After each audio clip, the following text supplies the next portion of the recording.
I thought the king had more affected the Duke of Albany than Cornwall. It did always seem so to us, but now in the division of the kingdom, it appears not which of the dukes he values most, for equalities are so weighed that curiosity in neither can make choice of either's moiety. Is not this your son, my lord? His breeding, sir, hath been at my charge. I have so often blushed to acknowledge him that now I am braced to it. I cannot conceive you. Sir, this young fellow's mother could, whereupon she grew round-wombed, and had indeed, sir, a son for her cradle as she had a husband for her bed. Do you smell a fault? I cannot wish the fault undone, the issue of it being so proper. But I have a son, sir, by order of law, some year elder than this, who yet is no dearer in my account. Though this knave came something saucily into the world before he was sent for, yet was his mother fair. There was good sport at his making, and the our son must be acknowledged. Do you know this noble gentleman, Edmund? No, my lord. My lord of Kent. Remember him hereafter as my honourable friend. My services to your lordship. I must love you and sue to know you better. Sir, I shall study deserving. He hath been out 9 years, and away he shall again. The king is coming.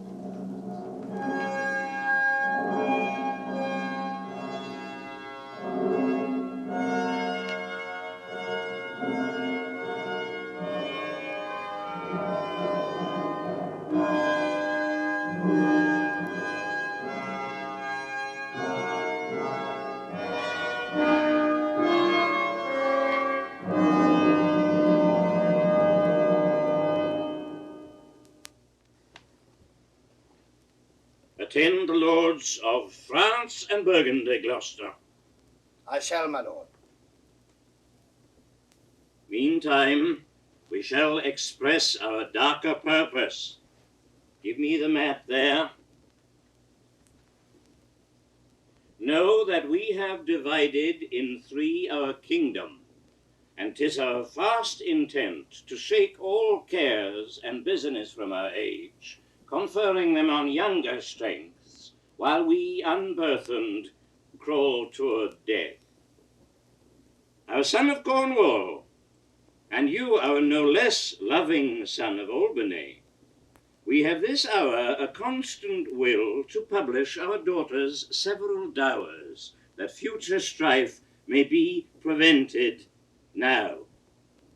The princes, France and Burgundy, great rivals in our youngest daughter's love, long in our court have made their amorous sojourn, and here are to be answered. Tell me, my daughters, since now we will divest us both of rule, interest of territory, cares of state, which of you, shall we say, doth love us most? That we our largest bounty may extend, where nature doth with merit challenge. Goneril, our eldest born, speak first. Sir, I love you more than word can wield the matter. Dearer than eyesight, space, and liberty. Beyond what can be valued rich or rare, no less than life. With grace, health, beauty honored, as much as child e'er loved or father found. A love that makes breath poor and speech unable. Beyond all manner of so much, I love you. What shall Cordelia speak? Love and be silent. Of all these bounds, even from this line to this, with shadowy forests and with champaigns riched, with plenteous rivers and wide-skirted meads, we make thee lady. To thine and Albany's issues be this perpetual. What says our second daughter? Our dearest Regan, wife of Cornwall. I am made of that self-metal as my sister, and prize me at her worth. In my true heart, I find she names my very deed of love. Only she comes too short. That I profess myself an enemy to all other joys, which the most precious square of sense possesses, and find I am alone felicitant in your dear highness' love. Poor Cordelia, and yet not so, since I am sure my love's more ponderous than my tongue. To thee and thine, hereditary ever, remain this ample third of our fair kingdom, no less in space, validity, and pleasure than that conferred on Goneril. Now, our joy, although our last and least, to whose young love the The vines of France and milk of Burgundy strive to be interest. What can you say to draw a third, more opulent than your sisters? Speak. Nothing, my lord. Nothing. Nothing. Nothing will come of nothing. Speak again. Unhappy that I am, I cannot heave my heart into my mouth. I love your majesty according to my bond, no more nor less. How could you amend your speech a little, lest you may mar your fortunes? My lord, you have begot me, bred me, loved me.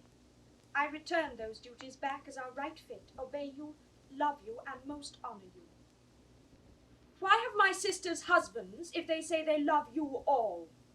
Haply when I shall wed, that lord whose hand must take my plight shall carry half my love with him, half my care and duty. Sure I shall never marry like my sisters, to love my father all. That goes thy heart with this. Aye, my good lord. So young and so untender. So young, my lord, and true.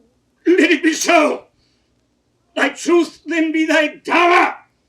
For by the sacred radiance of the sun, the mysteries of Hecate and the night, by all the operation of the orbs from whom we do exist and cease to be, here I disclaim all my paternal care, propinquity and property of blood, and as a stranger to my heart and me, hold thee from this forever, the barbarous Scythian, or he that makes his generation messes to gorge his appetite, shall to my bosom be as well neighboured, pitied and relieved as thou, my sometime daughter. God, my liege. Please, Kent, come not between the dragon and his wrath. I loved her most, and thought to set my rest on her kind nursery. Hence and avoid my sight, so be my grave my peace, as here I give her father's heart from her. Call Flowers! Who stirs? Call Burgundy! Cornwall and Albany, with my two daughters' dowers, digest the third. Let pride, which she calls plainness, marry her. I do invest you jointly with my power, preeminence, and all the large effects that troop with majesty. Ourself, by monthly course, with reservation of 100 nights, by you to be sustained, shall our abode make with you by due term. Only we shall retain the name and all the addition to a king, the sway, revenue, execution of the rest, beloved sons, be yours, which to confirm this coronet part between you. Royal Lear, whom I have ever honoured as my king, loved as my father, as my master followed, as my great patron thought on in my prayers. The bow is bent and drawn. Make from the shaft! Let it fall, rather, though the fork invade the region of my heart. Be Kent unmannerly when Lear is mad. What wouldst thou do, old man? Thinkest thou that duty shall have dread to speak when power to flattery bows? To plainness honour's bound when majesty falls to folly? Reserve thy state, and in thy best consideration check this hideous rashness. Answer my life, my judgment. Thy youngest daughter does not love thee least, nor are those empty-hearted whose low sounds reverb no hollowness. Kent on thy life no more. My life I never held but as a pawn to wage against thine enemies. Ne'er fear to lose it, thy safety being the motive. Out of my sight! See better, Lear, and let me still remain the true blank of thine eye. Now by Apollo! Now by Apollo, king, thou swearest thy gods in vain. Oh, vassal, miscreant! Dear sir, forbear. Will kill thy physician, and thy fee bestow upon the foul disease. Revoke thy gift, or whilst I can vent clamour from my throat, I'll tell thee thou dost evil. Hear me, recreant on thine allegiance, hear me. That thou hast sought to make us break our vow, which we durst never yet, and with strained pride to come between our sentence and our power, which nor our nature nor our place can bear, our potency made good, take thy reward. 5 days we do allot thee for provision to shield thee from disasters of the world, and on the 6th to turn thy hated back upon our kingdom. If on the 10th day following thy banished trunk be found in our dominions, that moment is thy death. Away, by Jupiter, This shall not be revoked. Fare thee well, King. Sith thus thou wilt appear, freedom lives hence, and banishment is here. The gods to their dear shelter take thee, maid, that justly think'st, and hast most rightly said. And your large speeches may your deeds approve, that good effects may spring from words of love. Thus Kent, O princes, bids you all adieu. He'll shape his old course in a country new. Here's France and Burgundy, my noble lord.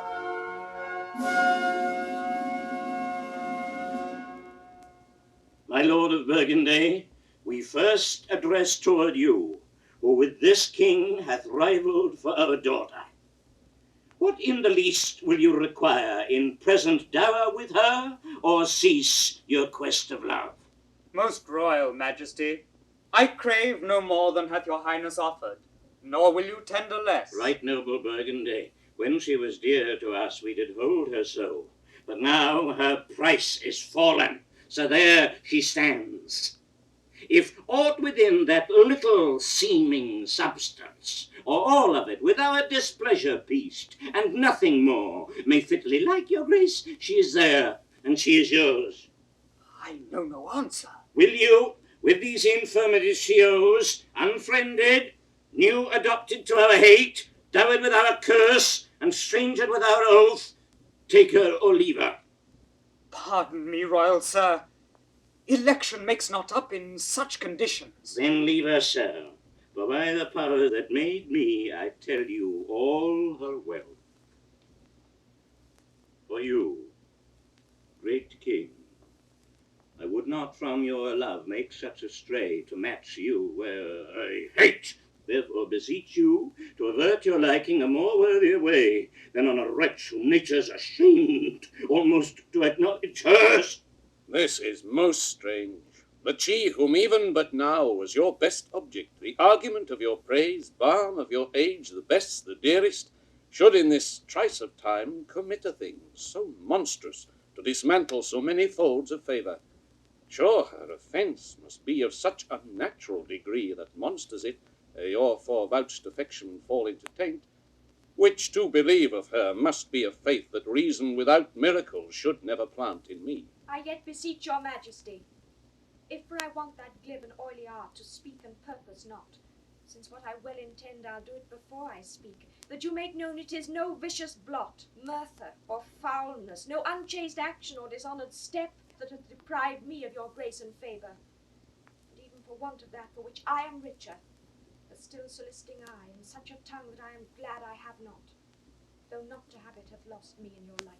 Better thou hadst not been born than not to have pleased me better. Is it but this, a tardiness in nature which often leaves the history unspoke that it intends to do?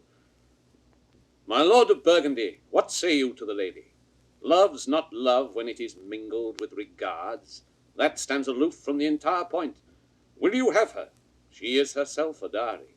Royal king, give but that portion which yourself proposed, and here I take Cordelia by the hand, Duchess of Burgundy. Nothing. I have sworn. I am firm. I am sorry, then, you have so lost a father that you must lose a husband. Peace be with Burgundy. Since that respect and fortune are his love, I shall not be his wife. Fairest Cordelia, that art most rich being poor, most choice forsaken, and most loved despised. Thee and thy virtues here I seize upon. Be it lawful, I take up what's cast away.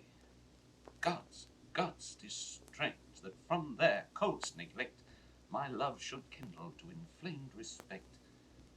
Thy darlest daughter, king, thrown to my chance, is queen of us, of ours, and our fair France. Not all the dukes of waterish Burgundy can buy this unprized, precious maid of me.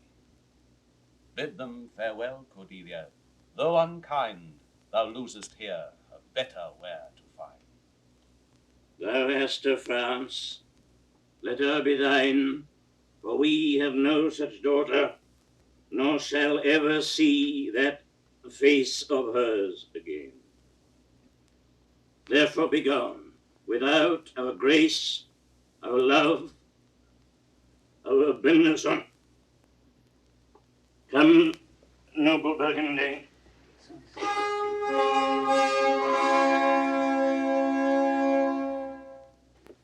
Bid farewell to your sisters. The jewels of our father.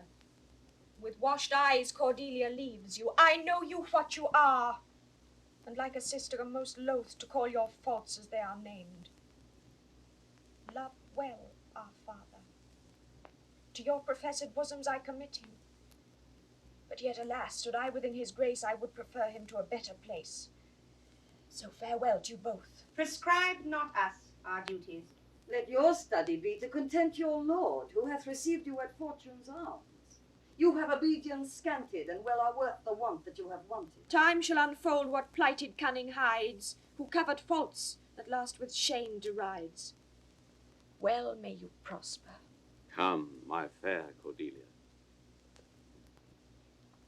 Sister, it is not little I have to say of what most nearly appertains to us both. I think our father will hence tonight. That's most certain, and with you. Next month with us. You see how full of changes his age is. The observation we have made of it has not been little. He always loved our sister most, and with what poor judgment he has now cast her off appears too grossly. 'Tis the infirmity of his age, yet he hath ever but slenderly known himself. The best and soundest of his time hath been but a rash.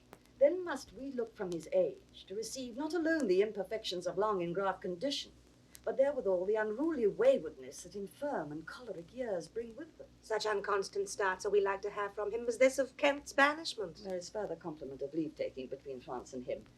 Pray you, let's hit together. If our father carry authority with such disposition as he bears, this last surrender of his will but offend us. We shall further think of it. We must do something, and in the heat.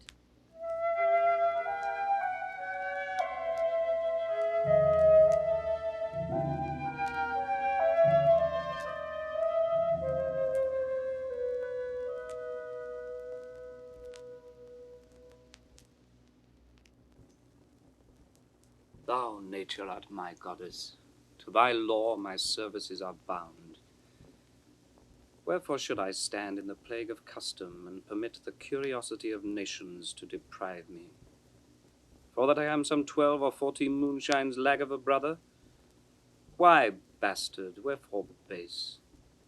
When my dimensions are as well compact, my mind as generous, and my shape as true as honest madam's issue, why brand they us with base, with baseness, bastardy, base, base, who in the lusty stealth of nature take more composition and fierce quality than doth within a dull, stale, tired bed go to the creating a whole tribe of fops got between a sleep and wake. Well then, legitimate Edgar, I must have your land. Our father's love is to the bastard Edmund as to the legitimate. Fine word. Legitimate. Well, my legitimate, if this letter speed and my invention thrive, Edmund the base shall top the legitimate. I grow, I prosper. Now, gods, stand up for bastards. Kent banished thus, and France in colour parted, and the king gone tonight prescribed his power confined to exhibition. All this done upon the gad. Edmund, how now? What news? So please your lordship, none. Why so earnestly seek you to put up that letter? I know no news, my lord. What paper were you reading? Nothing, my lord. No. What needed then that terrible dispatch of it into your pocket? The quality of nothing hath not such need to hide itself. Let's see. Come, if it be nothing, I shall not need spectacles. I beseech you, sir, pardon me. It is a letter from my brother that I have not all read, and for so much as I have perused, I find it not fit for your all looking. Give me the letter, sir. I shall offend either to detain or give it. The contents, as in part I understand them, are to blame. Let's see. I hope for my brother's justification he wrote this but as an essay or taste of my virtue. This policy and reverence of age makes the world bitter to the best of our times, keeps our fortunes from us till our oldness cannot relish them. I begin to find an idle and fond bondage in the oppression of aged tyranny, who sways not as it hath power, but as it is suffered. Come to me that of this I may speak more. If our father would sleep till I waked him, you should enjoy half his revenue forever, and live the beloved of your brother, Edgar. Conspiracy? Sleep till I wake him, you should enjoy half his revenue. My son Edgar, had he a hand to write this? A heart and brain to breed it in?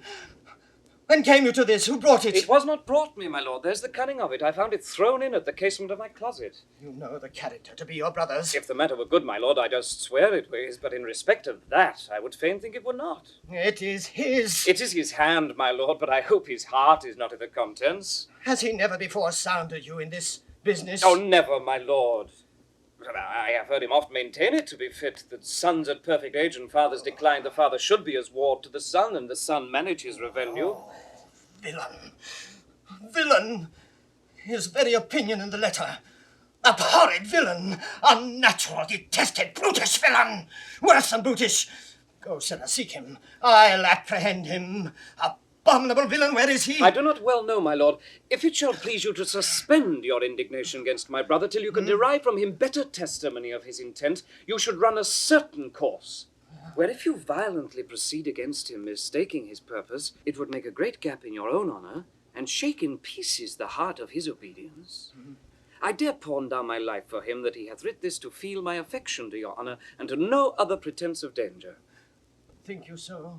If your honour judge it meet, I will place you where you shall hear us confer of this, and by an auricular assurance have your satisfaction, and that without any further delay than this very evening. He cannot be such a monster. Nor is not sure. To his father, that so tenderly and entirely loves him, heaven and earth. Edmund, seek him out. Wind me into him, I pray you. Frame the business after your own wisdom. I would unstate myself to be in a due resolution. I will seek him, sir, presently, convey the business as I shall find means, and acquaint you with all. These late eclipses in the sun and moon portend no good to us. Though the wisdom of nature can reason it thus and thus, yet nature finds itself scourged by the sequent effects. Love cools, friendship falls off, brothers divide, in cities mutinies, in countries discord, in palaces treason, and the bond cracked twixt son and father. This villain of mine comes under the prediction there's son against father. The king falls from bias of nature. There's father against child. We have seen the best of our time. Machinations, hollowness, treachery, and all ruinous disorders follow us disquietly to our graves.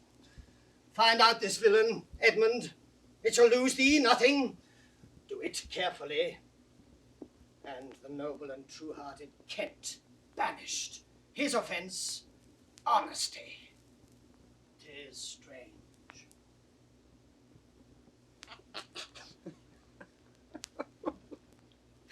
This is the excellent foppery of the world, that when we are sick in fortune, often the surfeits of our own behaviour, we make guilty of our disasters the sun, the moon, and stars, as if we were villains on necessity, fools by heavenly compulsion, knaves, thieves, and treachers by spherical predominance, drunkards, liars, and adulterers by an enforced obedience of planetary influence, and all that we are evil in by a divine thrusting arm.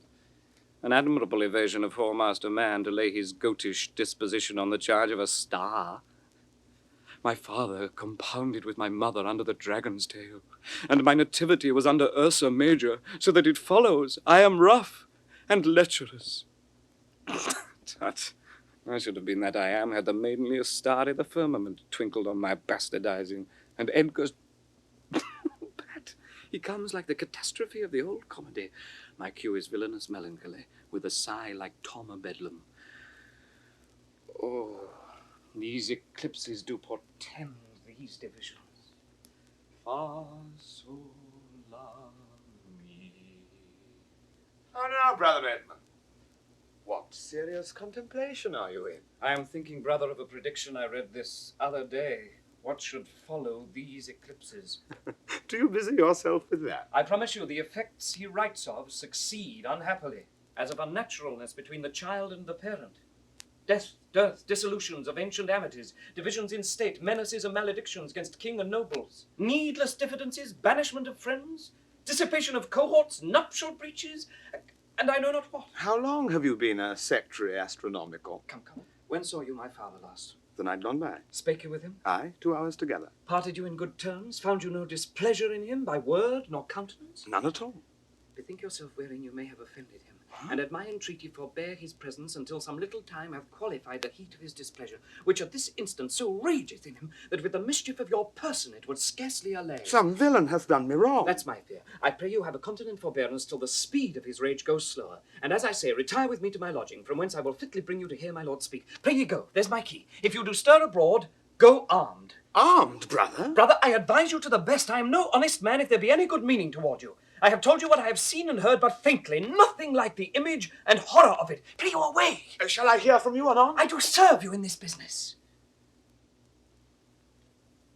A credulous father and a brother noble, whose nature is so far from doing harms that he suspects none, on whose foolish honesty my practices ride easy. I see the business. Let me, if not by birth, have lands by wit. All with me's meet, that I can fashion fit.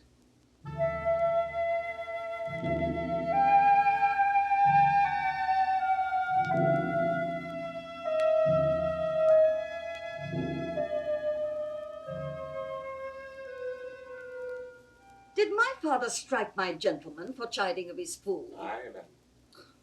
By day and night he wrongs me. Every hour he flashes into one gross crime or other that sets us all at odds. I'll not endure it. His nights grow riotous, and himself upbraids us on every trifle. When he returns from hunting, I will not speak with him. Say I am sick. If you come slack of former services, you shall do well. The fault of it I'll answer. He's coming, madam. I hear him. Put on what weary negligence you please, you and your fellows. I'd have it come to question. If he distaste it, let him to my sister, whose mind and mine I know in that are one, not to be overruled. Idle old man that still would manage those authorities that he hath given away. Now, by my life, old fools are babes again, and must be used with checks as flatteries when they are seen abused. Remember what I tell you. Well, madam. And let his knights have colder looks among you. What grows of it, no matter. Advise your fellows so. I would breed from hence occasions, and I shall, that I may speak. I'll write straight to my sister to hold my course. Prepare for dinner.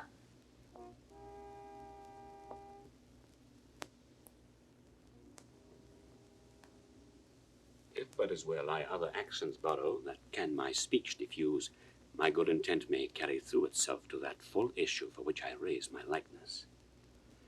Now, banished Kent, if thou canst serve where thou dost stand condemned, so may it come, thy master whom thou lovest shall find thee full of labours.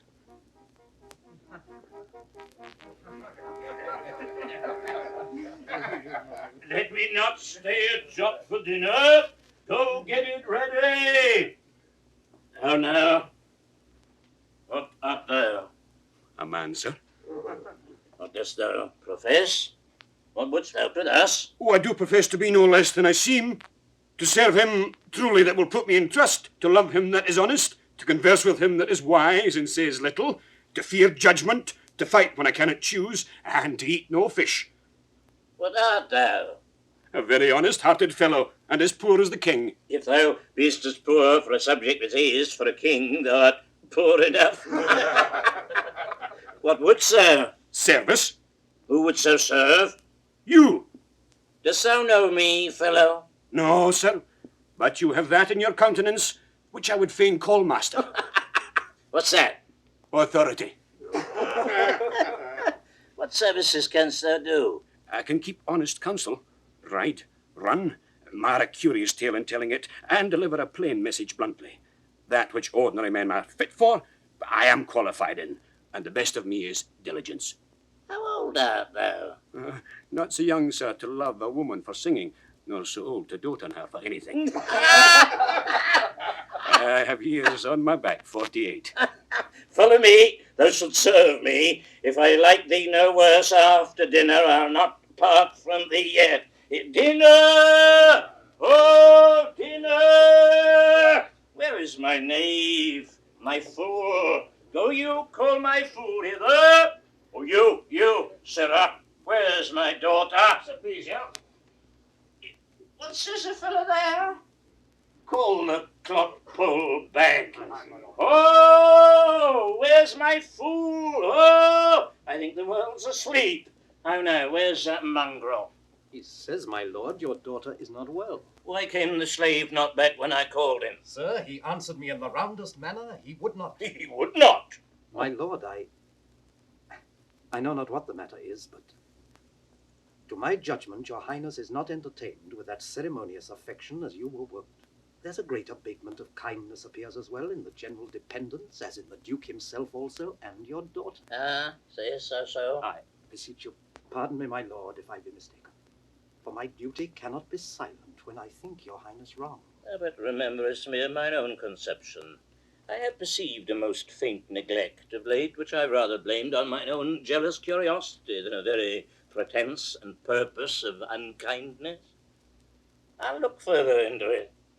But where is my fool? I haven't seen him this 2 days. Since my young lady is going into France, sir, the fool has much pined away. No more of that. I've noted it well. Go you and tell my daughter I would speak with her. Go you call hither my fool. Oh, you, sir. Come you hither, sir. Who am I, sir? My lady's father. My lady's father, my lord's knave, you horse and dog, you slave, you cur. I'm none of these, my lord. I beseech your pardon. Do you bandy looks with me, you rascal? I'll not be struck, my lord. Not took neither. Yes. I thank thee, fellow. Thou servest me. I'll love thee. Come, sir. Arise, away. I'll teach you differences. Away. If you will measure your lover's length again, tarry. But away. Now, my friendly knave, I thank thee. There's earnest of thy service. Let me hire him too. Here's my coxcomb. Oh, no, my pretty knave. How dost thou? Sirrah, you were best take my coxcomb. Why, fool? Why? For taking one's part that's out of favour. Nay, thou canst not smile as the wind sits, thou'lt catch cold shortly. There, take my coxcomb. Why, this fellow has banished to one's daughters, and did the third a blessing against his will. If thou follow him, thou must needs wear my coxcomb. How now, uncle? Would I had 2 coxcombs and 2 daughters? Why, my boy? If I gave them all my living, I'd keep my coxcombs myself. There's mine. Take another of thy daughters. Take heed, sirrah, the whip. Oh, truth's a dog, Master Kennel. He must be whipped out when the ladies black may stand by the fire and stink. A pestilent gall to me. Sirrah, I'll teach thee a speech. Do. Mark it, uncle. Have more than thou showest. Speak less than thou knowest. Lend less than thou owest. Ride more than thou goest. Learn more than thou trowest. Set less than thou throwest. Leave thy drink and thy whore, and keep in a door, and thou shalt have more than 2 tens to a score. This is nothing, fool. Then 'tis like the breath of an unfeed lawyer. You gave me nothing for it. Can you make no use of nothing, uncle? Why, no, boy. Nothing can be made out of nothing. Prithee, tell him, so much the rent of his land comes to he will not believe a fool. A bitter fool. Dost thou know the difference, my boy, between a bitter fool and a sweet one? No, lad, teach me. That lord that counselled thee to give away thy land, come, place him here by me. Do thou for him stand. The sweet and bitter fool will presently appear. The one in motley here, the other found out there. Dost thou call me fool, boy? All thy other titles thou hast given away that thou was born with. This is not altogether fool, my lord. Oh, no, faith. Lords and great men will not let me. If I had a monopoly out, they would have part on't. And ladies, too. They would not let me have all the fool to myself. They'll be snatching. Give me an egg, uncle, and I'll give thee 2 crowns. What 2 crowns shall they be? Why, after I have cut the egg in the middle, and ate up the meat, the 2 crowns of the egg. When thou clovest thy crown in the middle, and gavest away both parts, thou borest thine ass on thy back o'er the dirt. Thou hadst little wit in thy bald crown, when thou gavest thy golden one away. If I speak like myself in this, let him be whipped that first finds it so. Fools had ne'er less grace in a year, for wise men are grown foppish, and know not how their wits to wear, their manners are so apish. When were you wont to be so full of song, Cyril? Oh, I have used it, uncle, e'er since thou madest thy daughters thy mothers, when thou gavest them the rod and putst down thine own breeches. Then they for sudden joy did weep, and I for sorrow sung, that such a king should play bo peep and go the fools among. Cyril? Prithee, uncle, keep a schoolmaster that can teach thy fool to lie. I would fain learn to lie. Yeah, and you lie, Cyril, we'll have you whipped. Oh, I marvel what kin thou and thy daughters are. They'll have me whipped for speaking true, thou'lt have me whipped for lying, and sometimes I'm whipped for holding my peace. Oh, I'd rather be any kind of thing than a fool. And yet I would not be thee, uncle. Thou hast paired thy wits on both sides, and left nothing in the middle. Oh, here comes one of the pairings. Oh, no, daughter. What makes that frontlet on? You're too much of late i' the frown. Thou wast a pretty fellow when thou hadst no need to care for her frowning. Now thou art an O without a figure. I am better than thou art now. I am a fool, thou art nothing. Oh, yes, forsooth, I will hold my tongue, so your face bids me, though you say nothing. Mum, he that keeps nor crust nor crumb, weary of all shall want some. That's a shelled peascod. Not only, sir, this your all licensed fool, but others of your insolent retinue do hourly carp and quarrel, breaking forth in rank and not to be endured riots.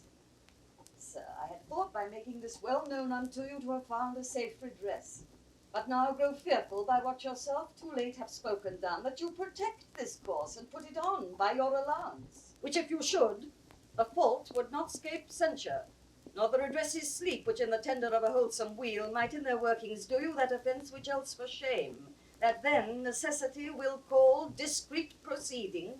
For you know, nuncle, the hedge sparrow fed the cuckoo so long that it's had its head bit off by its young. So out went the candle, and we were left darkling.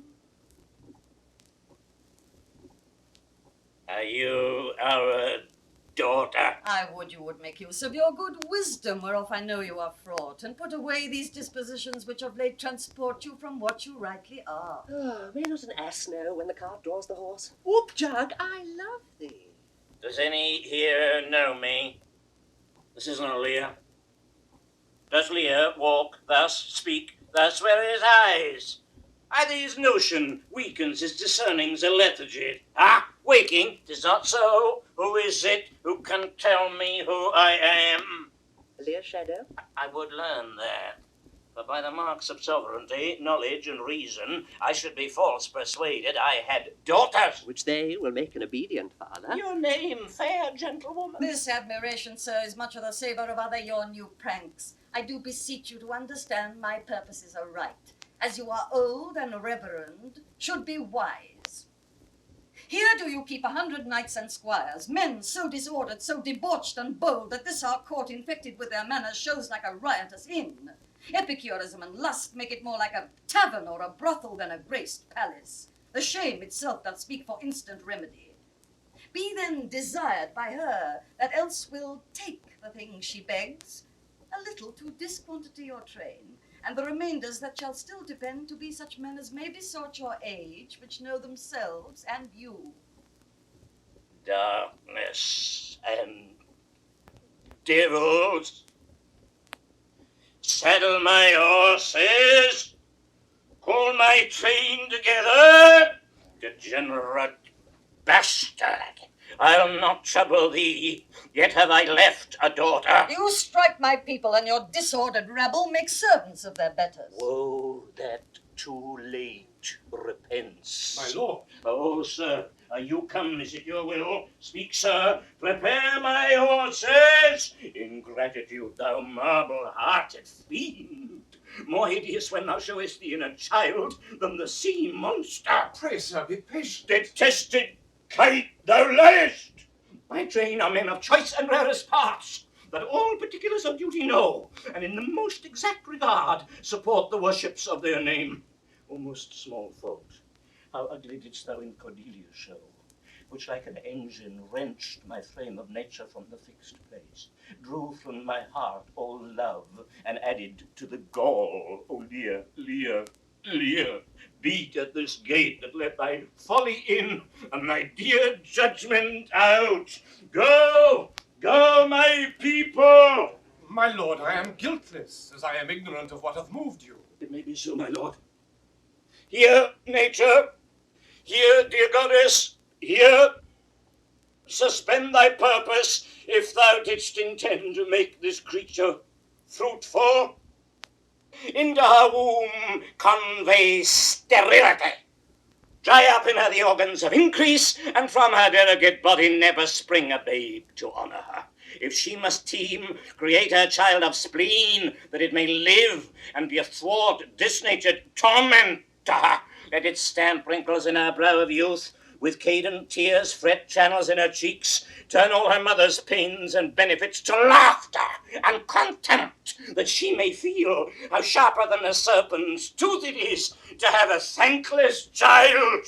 Away, away! O gods that we adore, whereof comes this? Never afflict yourself to know more of it, but let his disposition have that scope as dotage gives it. What, 50 of my followers and a clap within a fortnight? What's the matter, sir? I'll tell thee. Life and death, I am ashamed thou hast power to shake my manhood thus, that these hot tears which break from me perforce should make thee worth them. Blasts and fogs upon thee, the untented woundings of a father's curse pierce every sense about thee. Old fond eyes, beweep this cause again, I'll pluck ye out, and cast you with the waters that you lose to temper clay. Ah, let it be so. I have another daughter, who I am sure is kind and comfortable. When she shall hear this of thee with her nails, she'll flay thy wolvish visage. Thou shalt find that I'll resume the shape which thou didst think I have cast off forever. Do you mark that? I cannot be so partial, Goneril, to the great love I bear Pray you. you content. Well, Oswald, ho! You, sir, more knave than fool, after your master. Nuncle Lear, tarry, take the fool with thee. A fox my mother's caught her, and such a daughter should short to the slaughter if my cap would buy a halter, so the fool follows after. This man hath had good counsel. 100 knights. 'Tis politic and safe to let him keep at point 100 knights. Yes, that on every dream, each buzz, each fancy, each complaint, dislike, he may enguard his dotage with their powers, and hold our lives in mercy. Oswald, I say. Well, you may fear too far. Safer than trust too far. Let me still take away the harms I fear, not fear still to be taken. I know his heart. What he hath uttered, I have writ my sister. If she sustain him and his 100 knights, when I have shown the unfitness. How now, Oswald, what have you writ that letter to my sister? Aye, madam. Take you some company and away to horse. Inform her full of my particular fear, and there to add such reasons of your own as may compact it more. Get you gone, and hasten your return. No, my lord, this milky gentleness and course of yours, though I condemn not, yet under pardon, you are much more at task for want of wisdom than praised for harmful mildness. How far your eyes may pierce, I cannot tell. Striving to better, oft we mar what's well. Nay, then. Well, the event.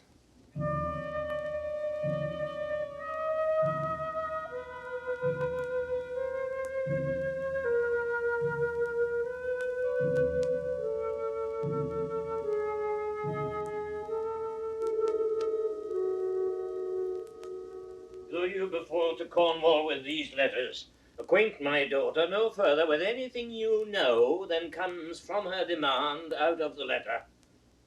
If your diligence be not speedy, I shall be there afore you. I will not sleep, my lord, till I have delivered your letter.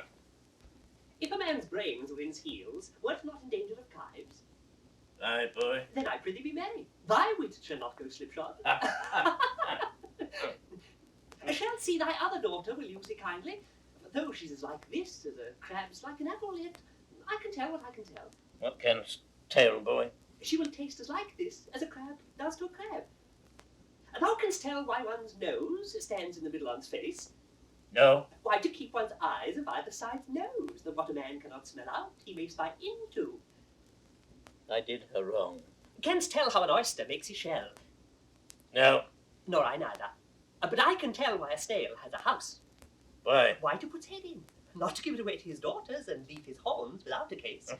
I will forget my nature. So kind a father. Be my horses ready? Thy asses are gone about 'em.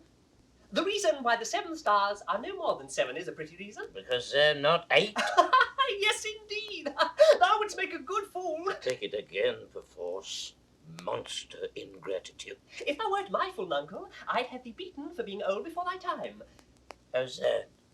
Thou shouldst not have been old till thou hadst been wise. Oh, let me not be mad. Not mad. Sweet heaven. Keep me in temper. I would not be mad. And now are the horses ready? Ready, my lord. Come, boy. She that's a maid now and laughs at my departure shall not be a maid long, unless things be cut shorter.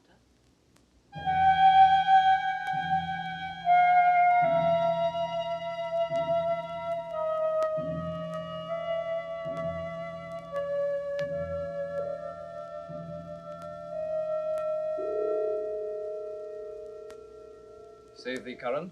And you, sir. I have been with your father, and given him notice that the Duke of Cornwall and Regan his Duchess will be here with him this night. How comes that? I know not.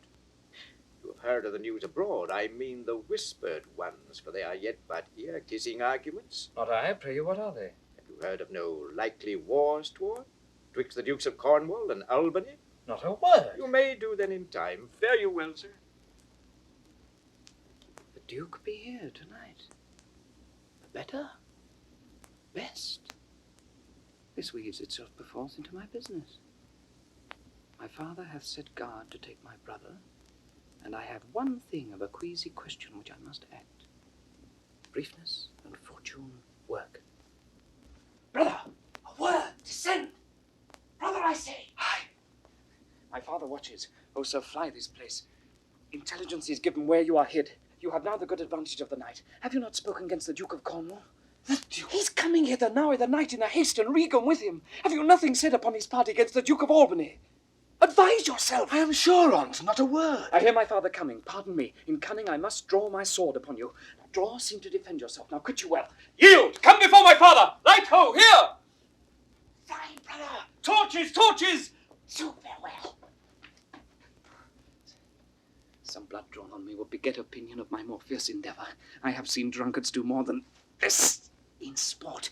Father! Father! Stop! Stop! No help! Now, Edmund, where's the villain? Here stood he in the dark, his sharp sword out, mumbling of wicked charms, conjuring the moon to stand auspicious mistress. Where is he? Look, sir, I bleed. Where is the villain, Edmund? Fled this way, sir, where by no means he Pursue him! Oh, go after! By no means. What? Persuade me to the murder of your lordship. But that I told him the revenging gods gainst parricides did all the thunder bend, spoke with how manifold and strong a bond the child was bound to the father. So, in fine, seeing how loathly opposite I stood to his unnatural purpose, in fell motion with his prepared sword, he charges home my unprovided body, lashed mine arm.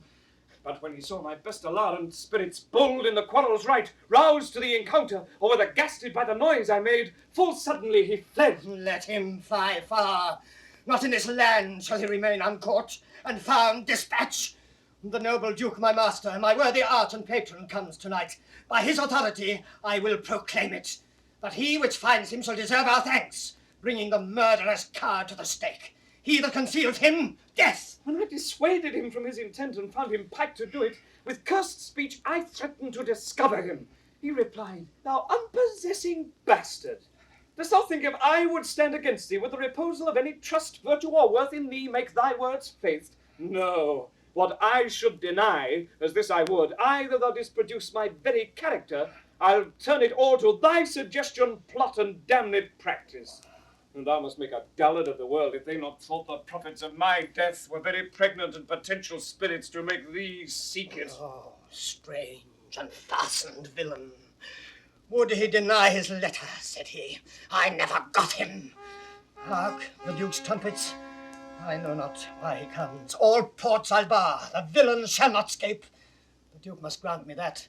Besides, his picture I will send far and near, that all the kingdom may have due note of him, and of my land Loyal and natural boy, I'll work the means to make thee capable. How now, my noble friend? Since I came hither, which I can call but now, I have heard strange news. If it be true, all vengeance comes too short, which can pursue the offender. How dost, my lord? Oh, madam, my old heart is cracked. It's cracked. What? Did my father's godson seek your life? He whom my father named your Edgar? Oh, lady, shame would have it he. Was he not companion with the riotous knights that tended upon my father? I know not, madam, 'tis too bad, too bad. Yes, madam, he was of that consort. No marvel, then, though he were ill-affected. 'Tis they have put him on the old man's death, to have the expense and waste of his revenues.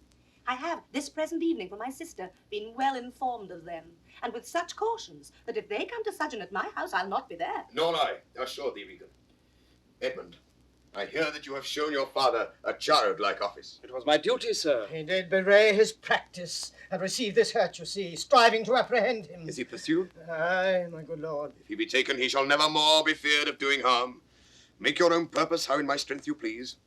For you, Edmund, whose virtue and obedience doth this instant so much commend itself, you shall be ours. Natures of such deep trust we shall much need.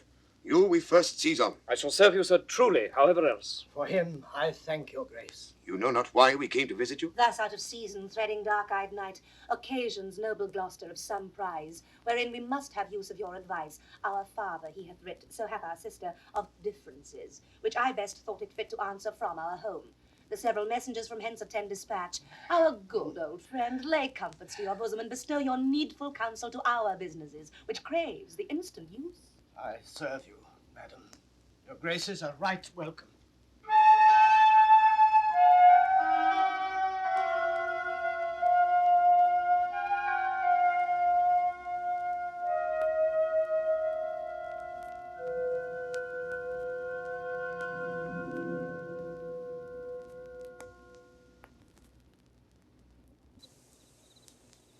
Good dawning to thee, friend, out of this house. Aye, Where may we set our horses? hither, Maya. Prithee, thou lovest me, tell me. I love thee not. Why, then I care not for thee. If I had thee in Lipsbury pinfold, I would make thee care for me. Well, why dost thou use me thus? I know thee not. Fellow, I know thee. What dost thou know me for?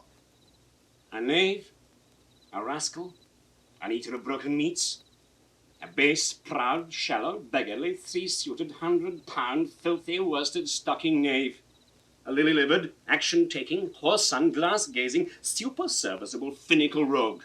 One trunk-inheriting slave, one that would be a bawd in way of good service and of nothing but the composition of a knave, beggar, coward, pander, and the son and heir of a mongrel bitch. One whom I will beat into clamorous whining if thou deniest the least syllable of thy addition. Why, what a monstrous fellow art thou, thus to rail on one that is neither known of thee nor knows thee. What a brazen-faced varlet art thou to deny thou knowest me? Is 2 days since I tripped up thy heels and beat thee before the king? Draw your rogue, for though it be night, yet the moon shines. I'll make a sup of the moonshine, or give your horse uncaled in the barbermonger. Draw! Run away, I have nothing to do with thee. Draw, you rascal! You come with letters against the king and take them into the puppet's part against the royalty of our father. Draw your rogue, or else you'll come out of your shanks. Draw, you rascal! Come your way! Elbow! Murder! Help! Strike, you slave! Stand, rogue! Stand, you neat slave! Strike! How now, what's the matter? Part! With you, goodman boy, if you please. Come, I'll face you. Come on, young master. Weapons, arms, what's the matter here? Keep peace upon your lives. He dies that strikes again. What is the matter? The messengers from our sister and the king. What is your difference? Speak. I am scarce in breath, my lord. No marvel. You have so bestirred your valor, you cowardly rascal. Nature disclaims in thee. A tailor made thee. Thou art a strange fellow. A tailor make a man. A tailor, sir. A stone-cutter or a painter could not have made him so ill, though they had but the 2 hours of the trade. Speak yet. How grew your quarrel? This ancient ruffian, so, whose life I've spared in suit of his grey beard. Thou whoreson Zed! Thou unnecessary letter. My lord, if you will give me leave, I will tread this unbolted villain into mortar and daub the wall of a jakes with him. Spare my grey beard, you wagtail. Peace, sinner! You beastly knave, know you no reverence? Yes, sir, but anger hath a privilege. Why art thou angry? That such a slave as this should wear a sword who wears no honesty. Such smiling rogues as these, like rats, oft bite the holy cords atwain, shall too entrenched to unloose. Smooth every passion that in the natures of their lords rebel. bring oil to fire, snow to the colder moods, renege, affirm, and turn their halcyon beaks with every gale and very other masters, knowing not like dogs, but following. A plague upon your epileptic visage! Smile you my speeches as I were a fool? Goose! If I had you upon Sarum Plain, I'd drive you cackling home to Camelot. What, art thou mad, old fellow? I'll sell you out. Say that. No contraries hold more antipathy than I and such a knave. Why dost thou call him knave? What is his fault? His countenance likes me not. No more perchance does mine. Nor his, nor hers. Sir, 'tis my occupation to be plain. I have seen better faces in my time than stands on any shoulder that I see before me at this instant. This is some fellow who, having been praised for bluntness, doth affect a saucy roughness, and constrains the garb quite from his nature. He cannot flatter, he. An honest mind and plain, he must speak truth, and they will take it so. If not, he's plain. These kind of knaves I know, which in this plainness harbour more craft and more corrupter ends than 20 silly ducking observants that stretch their duties nicely. Sir, in good faith, in sincere verity, under the allowance of your great aspect, whose influence like the wreath of radiant fire on flickering Phoebus' front... What means by this? To go out of my dialect, which you discommend so much. I know, sir, I am no flatterer. He that beguiled you in a plain accent was a plain knave, which for my part I will not be, though I should win your displeasure to entreat me to it. What was the offence you gave him? I never gave him any. Oh, it pleased the king, his master, very late to strike at me upon his misconstruction, when he, compact and flattering his displeasure, tripped me behind, being done, insulted, railed, and put upon him such a deal of man that worthied him. Got praises of the king for him attempting who was self-subdued, and in the fleshment of this dread exploit, drew on me here again. None of these rogues and cowards, but Ajax is their fool. Fetch forth the stocks! You stubborn ancient knave, you reverend braggart, we'll teach you. Sir, I'm too old to learn. Call not your stocks for me. I serve the king, on whose employment I was sent to you. You shall do small respects. Show too bold malice against the grace and person of my master, stalking his messenger. Fetch forth the stocks. As I have life and honour, there shall he sit till noon. Till noon? Till night, my lord. And all night, too. Why, madam, if I were your father's dog, you should not use me so. Sir, being his knave, I will. This is the fellow of the self-same colour our sister speaks of. Come, bring away the stocks. Let me beseech your grace not to do so. His fault is much, and the good king, his master, will check him for it.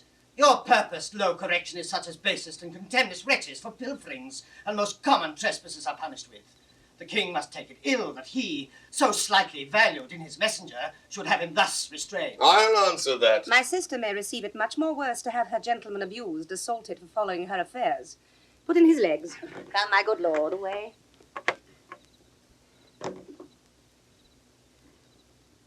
I'm sorry for thee, friend. 'Tis the Duke's pleasure, whose disposition all the world well knows will not be rubbed nor stopped. I'll entreat for thee. Pray do not, sir. I have watched and travelled hard. Sometime I shall sleep out, the rest I'll whistle. A good man's fortune may grow out at heels. Give you good morrow. The Duke's to blame in this. It will be ill taken. Good king. That must approve the common soul. Thou, out of heaven's benediction, comest to the warm sun. Approach, thou beacon, to this underglobe, that by thy comfortable beams I may peruse this letter. Nothing almost sees miracles but misery. I notice from Cordelia, who hath most fortunately been informed of my obscure course, and shall find time from this enormous stake seeking to give losses the remedies. Oh, weary and o'erwatched. Take vantage, heavy eyes, not to behold this shameful lodging. Fortune, good night. Smile once more.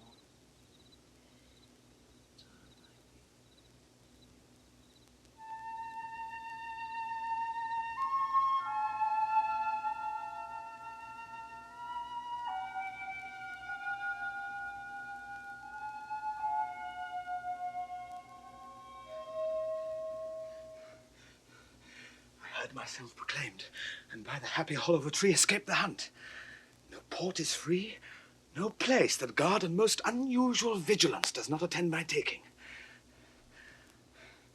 Whiles I may escape, I will preserve myself, and am bethought to take the basest and most poorest shape that ever penury and contempt of man brought near to beast. My face I'll grime with filth, blanket my loins, elf all my hairs in knots, and with presented nakedness outface the winds and persecutions of the sky. The country gives me proof and precedent of bedlam beggars who, with roaring voices, strike in their numbed and mortified arms pins, wooden pricks, nails, sprigs of rosemary, and with this horrible object, from low farms, poor pelting villages, sheep cotes and mills, sometime with lunatic bands, sometime with prayers, enforce their charity. Poor Turlygod! Poor Tom! That's something yet. Edgar, I nothing am.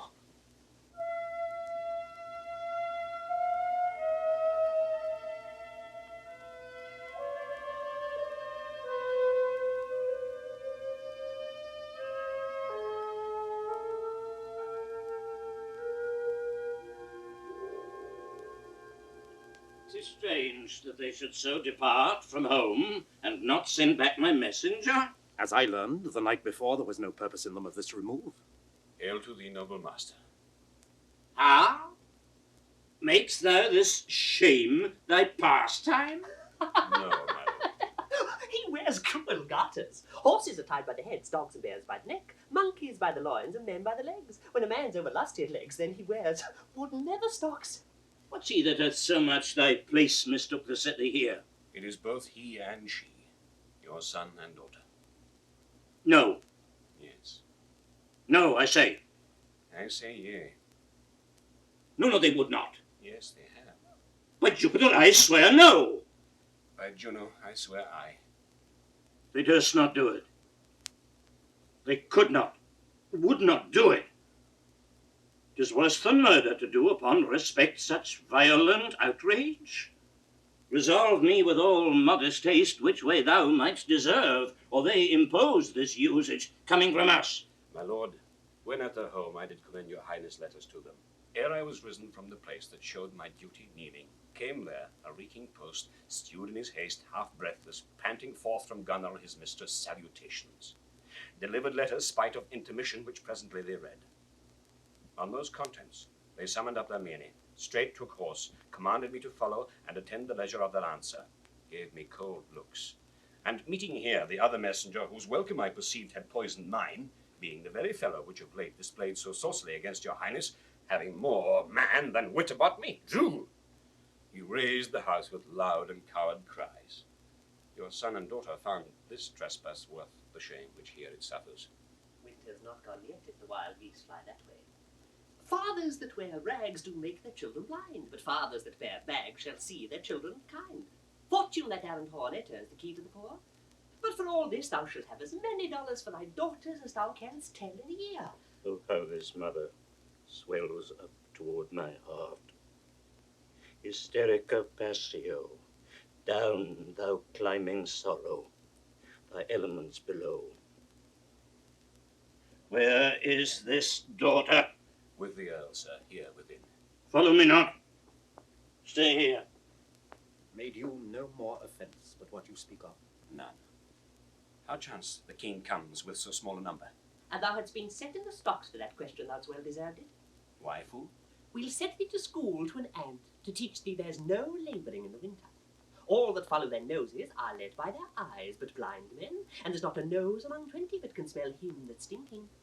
Let go thy hole when a great wheel runs down a hill, lest it break thy neck with following. But the great one that goes upward, let him draw thee after. But a wise man gives thee better counsel, give me mine again.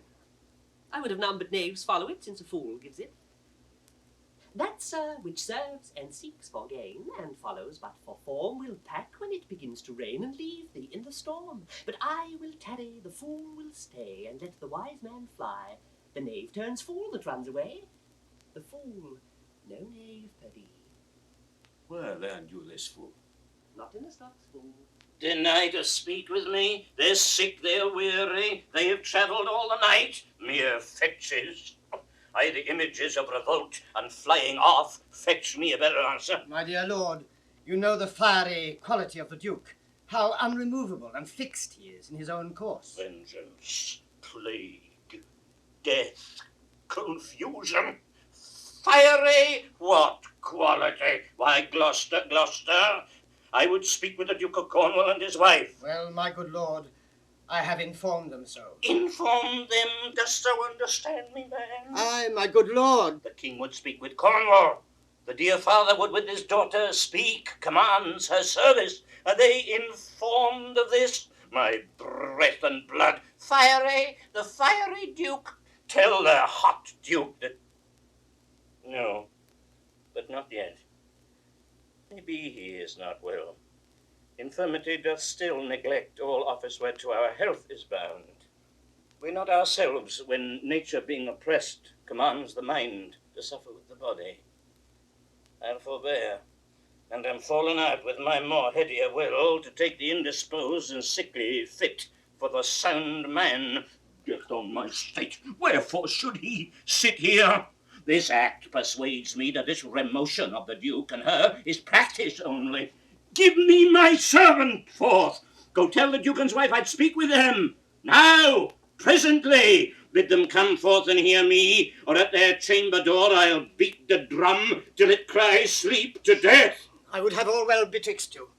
Oh me, my heart, my rising heart, but down. Cry to it, Nuncle, as the cockney did to the eagles when she put him in the paste alive. She napped them all the coxcombs with a stick and cried, "Down, wantons, down!"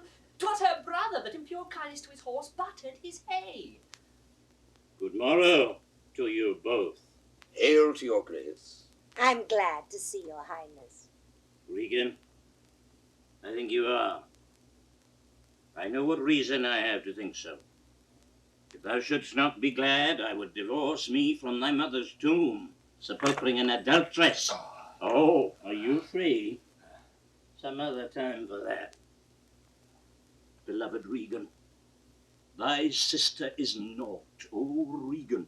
She hath tied sharp-toothed unkindness like a vulture here. I can scarce speak to thee. Thou'lt not believe with how depraved a quality. O Regan. I pray you, sir, take patience.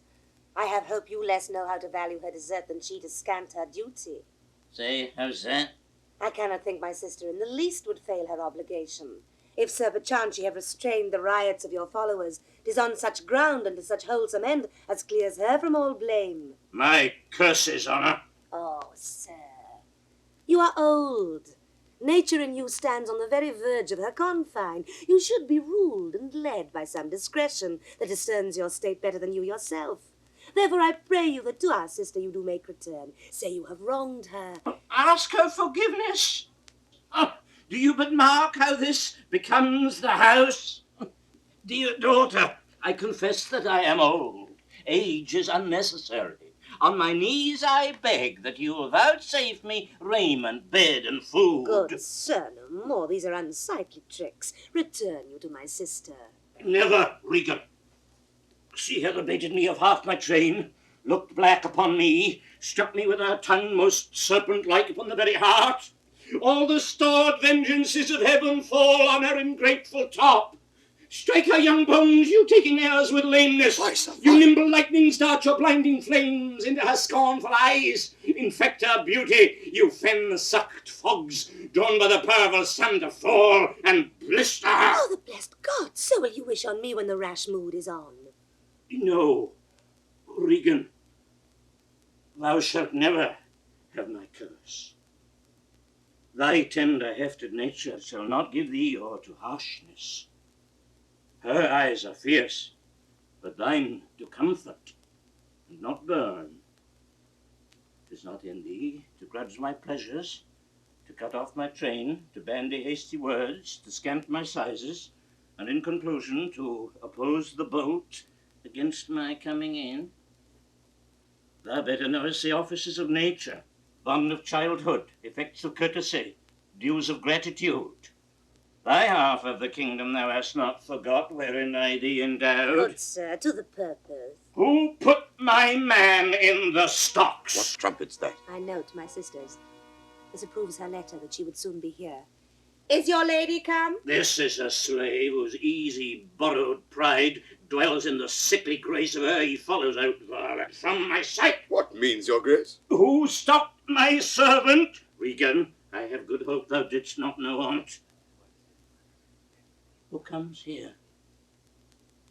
O heavens, if you do love old men, if your sweet sway allow obedience, if you yourselves are old, make it your cause.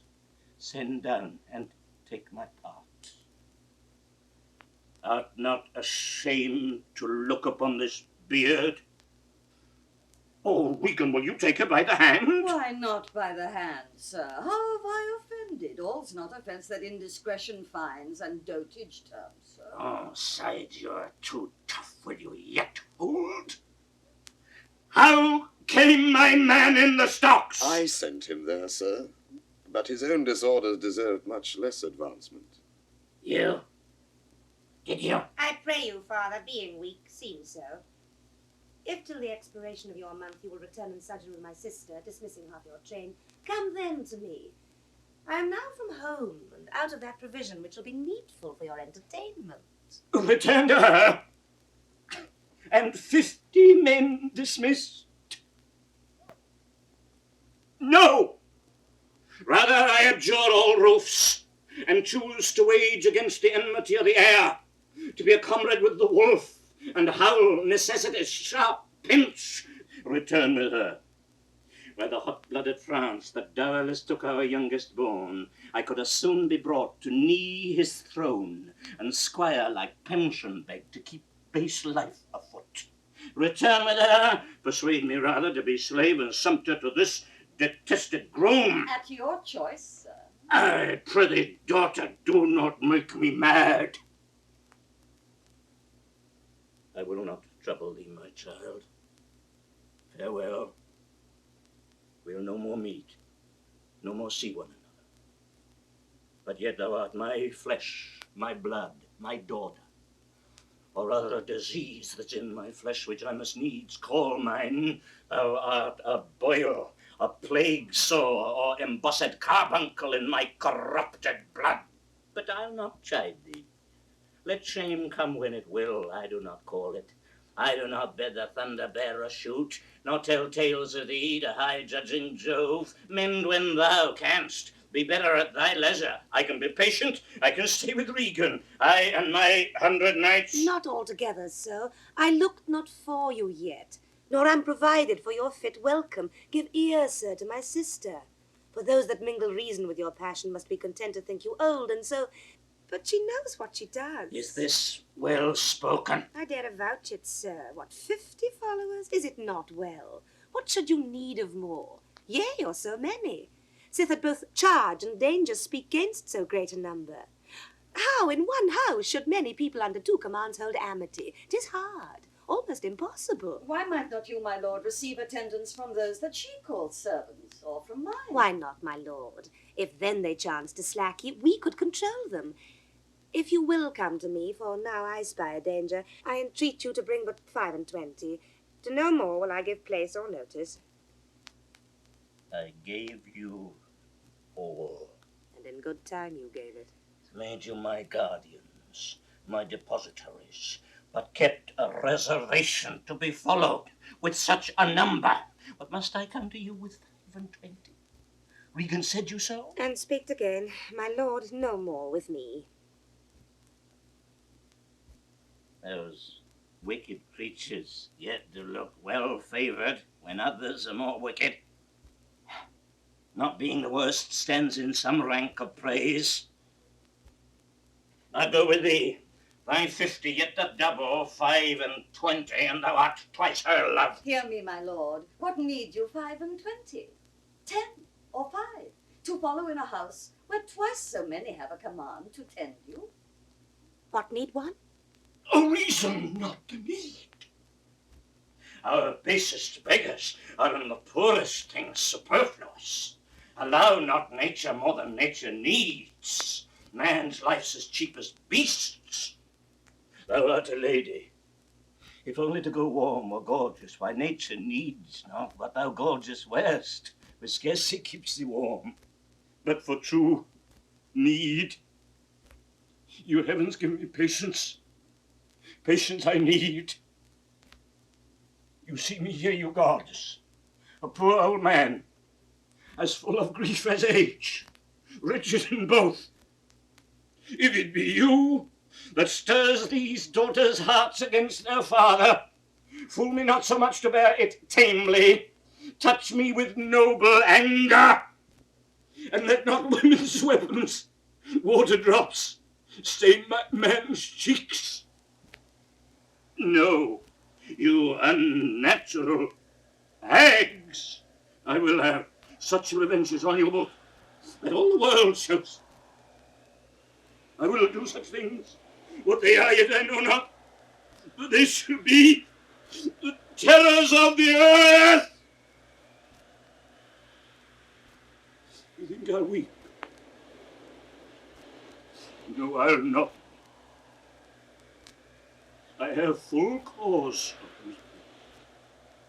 But this heart shall break into 100,000 flaws. Oh, here. Oh, fool. I shall go mad. Let us withdraw. 'Twill be a storm. This house is little. The old man and his people cannot be well bestowed. 'Tis his own blame who put himself from rest and needs must taste his fault. For his particular, I'll receive him gladly, but not one follower. So am I purposed. Where's my lord of Gloucester? Follow the old man forth. He's returned. The king is in high rage. Whither is he going? He calls to horse, but will I know not whither. 'Tis best to give him way. He leads himself. My lord, entreat him by no means to stay. Alack, the night comes on, and the high winds do sorely ruffle. For many miles about there's scarce a bush. Oh, sir. To wilful men, the injuries that they themselves procure must be their schoolmasters. Shut up your doors. He is attended with a desperate train, and what they may incense him to being apt to have his ear abused, wisdom bids fear. Shut up your doors, my lord. 'Tis a wild night. My Regan counsels well. Come out of the storm.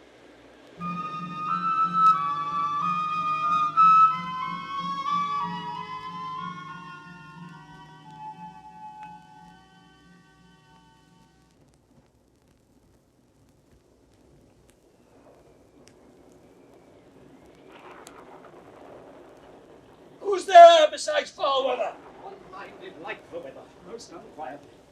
I know you. Where's the king?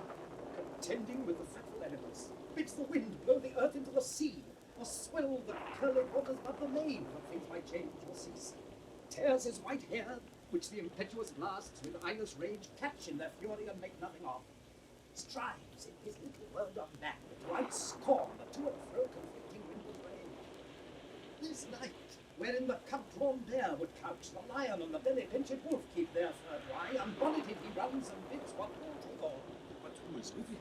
None of whom, who labours to outjust his heart-struck injuries. Sir, I know you. And clear upon the one my mind.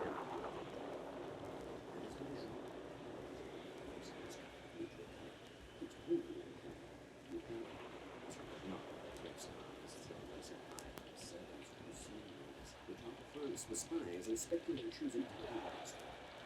When you see I will slip from packing arms, or our way with what we went along with the old so we will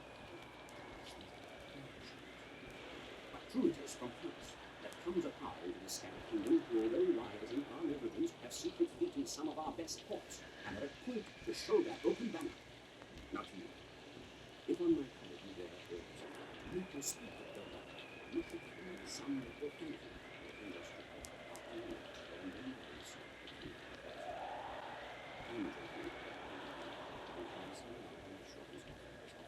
I will talk further with you. No, do not. Information much more than my heart will open this person and take it. If you shall see me, this will not you shall.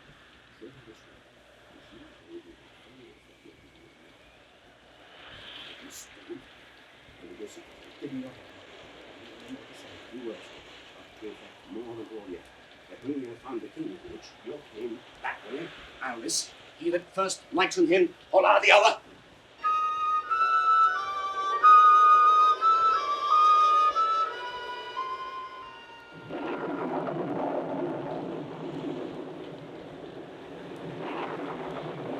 Blow, winds, and crack your cheeks. Great blow, you cataracts and hurricanes, spout till you have drenched our steeples, drowned the cocks, you sulphurous and thought-executing fires, vaunt couriers of oak cleaving thunderbolts, singe my white head, and thou, all shaking thunder, strike flat the thick rotundity of the world, crack nature's moulds, all Germans spill at once, that make ingrateful man. Oh, Uncle, cold holy water in a dry house is better than this rainwater out of door. Good Uncle, in, ask thy daughter's blessing. Here's a night pities neither wise men nor fools. Rumble thy belly full, spit fire, spout rain, no rain, wind, thunder, fire are my daughters. I tax not you, you elements, with unkindness. I never gave you kingdom, called you children, you owe me no subscription. Then let fall your horrible pleasure. Here I stand, your slave, a poor, infirm, weak, and despised old man, but yet I call you servile ministers, that will with two pernicious daughters join your high-engendered battles against a head so old and white as this. Aha! 'Tis foul! He that has a house to put head in has a good headpiece. The codpiece that will house before the head has any, the head and he shall out, so beggars very many. The man that makes his tone what he his heart shall make shall of a corn cry woe and turn his sleep to wake. For there was never yet fair woman but she made mouths in a glass. No, I will be the pattern of all patience. I will say nothing. Who's there? Marry, here's Grace and the codpiece. That's a wise man and a fool. Alas, sir, are you here? Things that love night love not such nights as these. The wrathful skies gather the very wanderers of the dark and make them keep their caves. Since I was man, such sheets of fire, such bursts of horrid thunder, such groans of roaring wind and rain I never remember to have heard. Man's nature cannot carry the affliction nor the fear. Let the great gods that keep this dreadful pudder o'er our heads find out their enemies now. Tremble, thou wretch that hast within thee undivulged crimes, unwhipped of justice. Hide thee, thou bloody hand, thou perjured and thou similar of virtue that art incestuous. Caitiff to pieces shake, that under covert and convenient seeming hath practised on man's life. Close pent-up guilt, strive your concealing continence, and cry these dreadful summoners, Grace, I am a man more sinned against than sinning. Black, bareheaded. Gracious my lord, hard by here is a hovel. Some friendship will it lend you against the tempest. Repose you there, while I to this hard house, more harder than the stones whereof 'tis raised, which even but now, demanding after you, denied me to come in. Return and force their scanted courtesy. My wits begin to turn. Come on, my boy. How dost lie, boy? Art cold? I'm cold myself. Where is this straw, my fellow? The art of our necessity is strange, and can make vile things precious. Come, your hovel. Poor fool and knave. I have one part in my heart that's sorry yet for thee. He that has and a little tiny bit, withhold hold of the wind and the rain, must make content with his fortunes fit, though the rain, it raineth every day. True, boy. Come, bring us to this hovel. This is a brave night to call a courtesan. I'll speak of prophecy ere I go. When priests are more in word than letter, when brewers mar their malt with water, when nobles are their tailors' tutors, no heretics burned, but wenches' suitors, when every case in law is right, no squire in debt, nor no poor knight, when slanders do not live in tongues, or cut purses come not to throngs, when usurers tell their gold in the field, and bawds and whores do churches build, then shall the realm of Albion come to great confusion. Then comes the time who live to see it, that gold shall be used with feet. This prophecy I shall make, for I live before his time.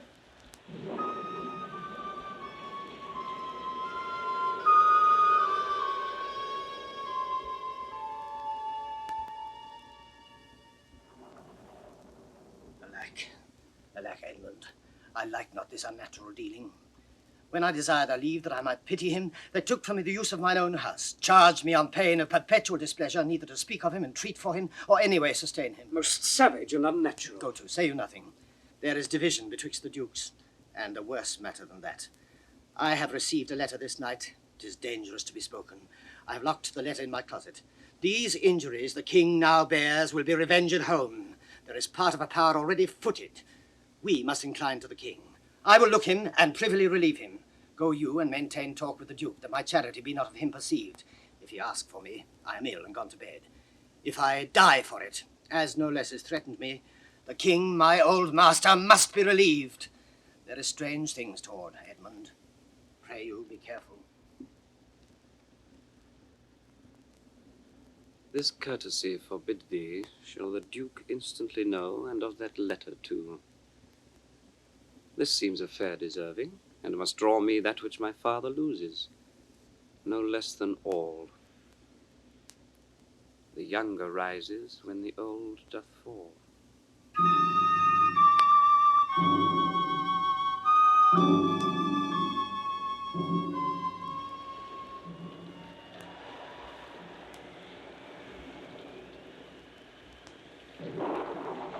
Here is the place, my lord. Good, my lord, enter. The tyranny of the open night's too rough for nature to endure. Let me alone. Good, my lord, enter here. Will break my heart. I'd rather break mine own. Good, my lord, enter. Thou think'st as much to this contentious storm invades us to the skin. So it is to thee. But where the greater malady is fixed, the lesser is scarce felt. Thou'st shun a bear, but if thy flight lay toward the roaring sea, thou'st meet the bear i' the mouth. When the mind's free, the body's delicate. The tempest in my mind doth from my senses take all feeling else, save what beats there, filial ingratitude. It's not as this mouth should tear this hand for lifting food to it, but I will punish home. No, I'll weep no more. In such a night to shut me out. Pour on, I will endure. In such a night as this, O Regan, Goneril, your old kind father whose frank heart gave all. Oh, that way madness lies. Let me shun that, no more of that. Good, my lord, enter here. Do thee go in thyself, seek thine own ease. This tempest will not give me leave to ponder on things would hurt me more. But I'll go in. In, boy. Go first. You houseless poverty. Get me in. I'll pray, and then I'll sleep.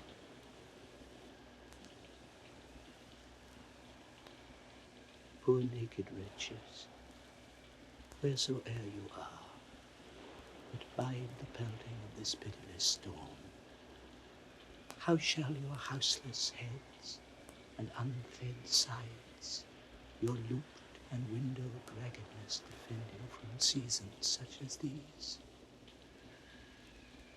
Oh, I have ta'en too little care of this. Take physic, Pom. Expose thyself to feel what wretches feel, that thou mayst shake the superflux to them, and show the heavens more just. Fathom and half! Fathom and half! Poor dog! Oh, come not in here, uncle. He's a spirit. Oh, help me, help me. Give me thy hand. Who's there? A spirit, a spirit. He says his name's Poor Tom. What art thou that dost grumble there in the straw? Come forth. Away! The foul fiend follows me. Through the sharp hawthorn blows the wind. Go to thy bed and warm thee. Didst thou give all to thy daughters, and art come to this? Who gives anything to poor Tom? Whom the foul fiend hath led through fire and through flame, through sword and whirlpool, or bog and quagmire, that hath laid knives under his pillow and halters in his pew, set ratsbane by his porridge, made him proud of heart, to ride on a bay-trotting horse over 4-inched bridges, to cause his own shadow for a traitor. Bless thy 5 wit. Tom's a cold. Do. Bless if a whirlwind star blasting and taking. Do poor Tom's uncharity, whom the foul fiend vexes. There could I have him now, and there again, and there. What has his daughters brought him to this pass? Couldst thou save nothing? Wouldst thou give them all? Nay, reserve the blanket. Else we'd all been shamed. Now all the plagues that in the pendulous air hang fated o'er men's faults, light on thy daughters. He hath no daughters, sir. Death, traitor! Nothing could have subdued nature to such a lowness but his unkind daughters.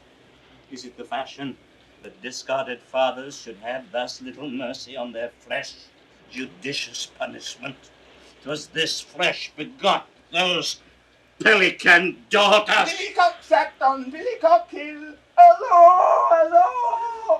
It's cold, I can tell us all. What a fool for men. Take heed of the foul fiend. Obey thy parents. Keep thy words. Justly swear not. Yet not with man's sworn spite. Set not thy sweet heart on proudery. Oh, Tom's a cold. What hast thou been? A serving man, proud in heart and mind, that curled my hair, wore gloves in my cap, served the lust of my mistress' heart, and did the act of darkness with her. Swore as many oaths as I spake words, and broke them in the sweet face of heaven. One that slept in the contriving of lust, and waked to do it. Wine loved I dearly, dice dearly, and in woman out paramour the Turk. False of heart, light of ear, bloody of hand, hog in sloth, fox in stealth, wolf in greediness, dog in madness, lion in prey. Let not the creaking of shoes, nor the rustling of silks, betray thy poor heart to woman. Keep thy foot out of brothels, thy hand out of blackets, thy pen from lenders' books, and defy the foul fiend. Till through the hawthorn blows the cold wind, says, Zoom. Not me. Dolphin, my boy. Boy, say. Let him trot by.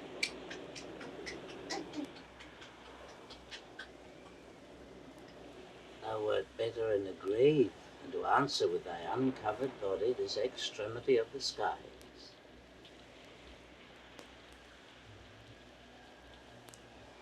Is man no more than this? Consider him well.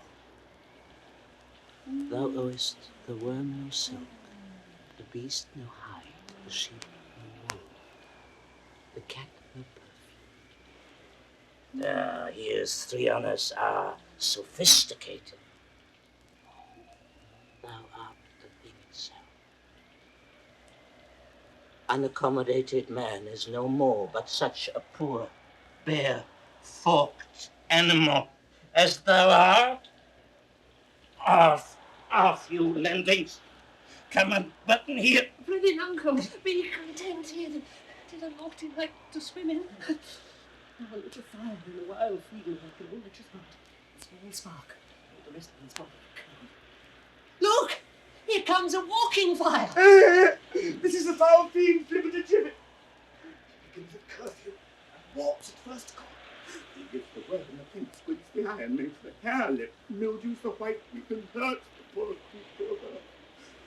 Swivel-footed, thrice the old, who met the nightmare and her ninefold, did her a light and her truth light, and anoint thee, witch, anoint thee! How fares your grace? What's he? Who's there? What is you seek? What are you there?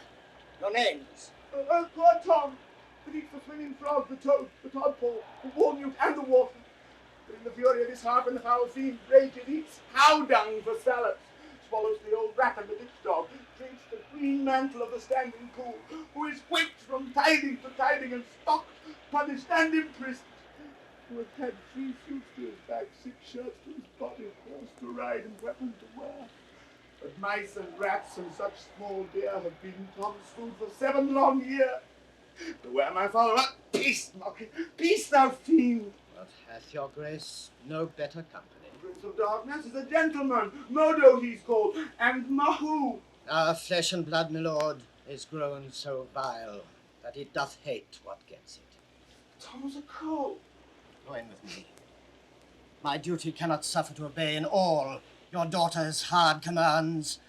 Though their injunction be to bar my doors and let this tyrannous night take hold upon you, yet have I ventured to come seek you out and bring you where both fire and food is ready.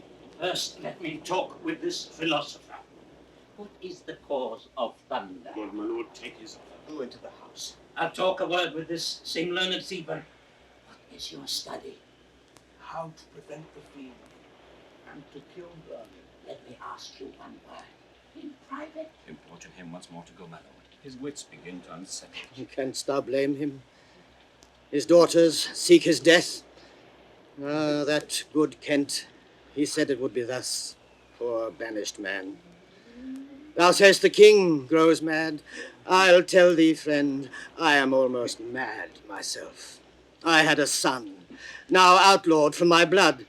He sought my life, but lately, very late, I loved him, friend. No father his son dearer.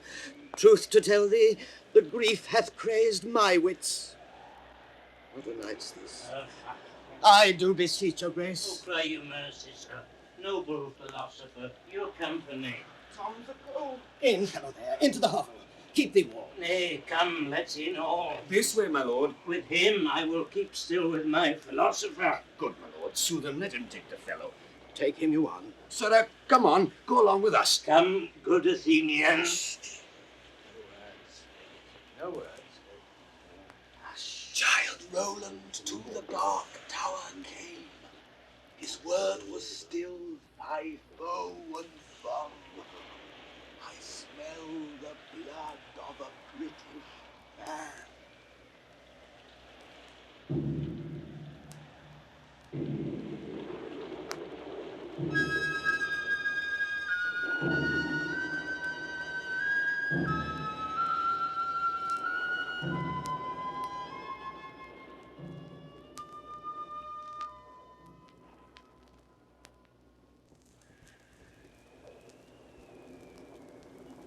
I will have my revenge ere I depart his house. How, my lord, I yet censured that nature thus gives way to loyalty, something fears me to think of. I now perceive it was not altogether your brother's evil disposition made him seek his death, but a provoking merit set to work by a reprovable badness in himself. How malicious is my fortune that I must repent to be just.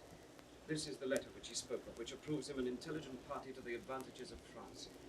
Oh, heavens, that this treason were not I the detector. Go with me to the Duchess. If the matter of this paper be certain, you have mighty business in hand. True or false, it hath made thee Earl of Gloucester. Seek out where thy father is, that he may be ready for our apprehension. I will persevere in my course of loyalty, though the conflict be sore between that and that. I will lay my trust upon thee, and thou shalt find a dear father in my love.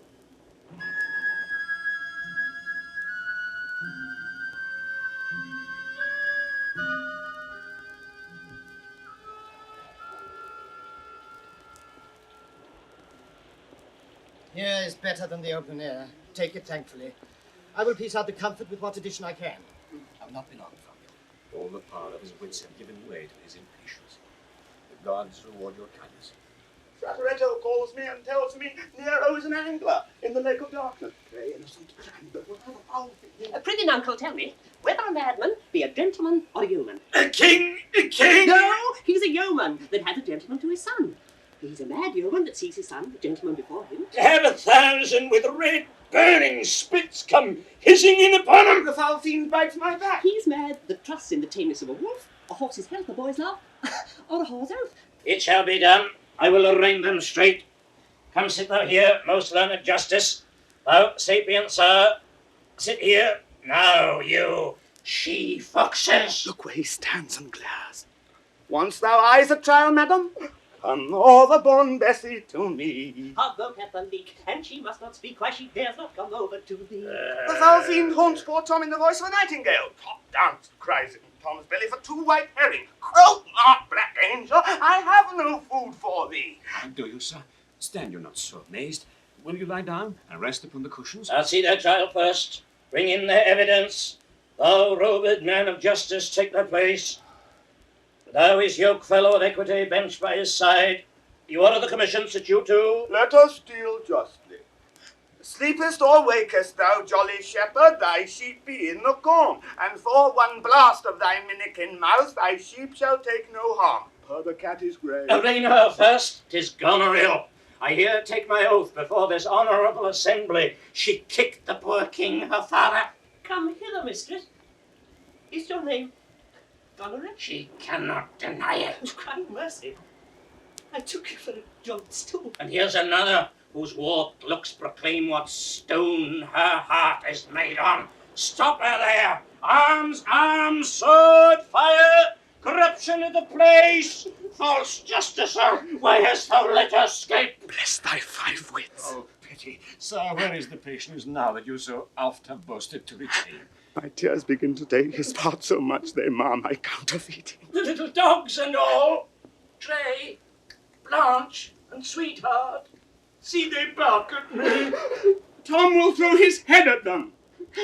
Avaunt, you cur!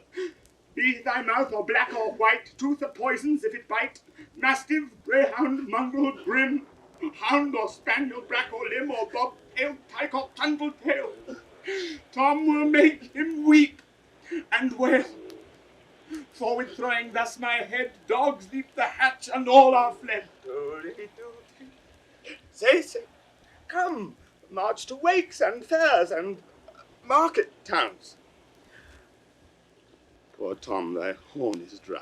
Then let them anatomize Regan. See what breeds about her heart. Is there any cause in nature that makes these hard hearts?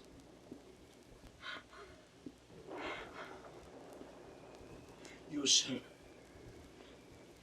I entertain for one of my 100. Only I do not like the fashion of your garments. You will say they are Persian, but let them be changed. Good my lord.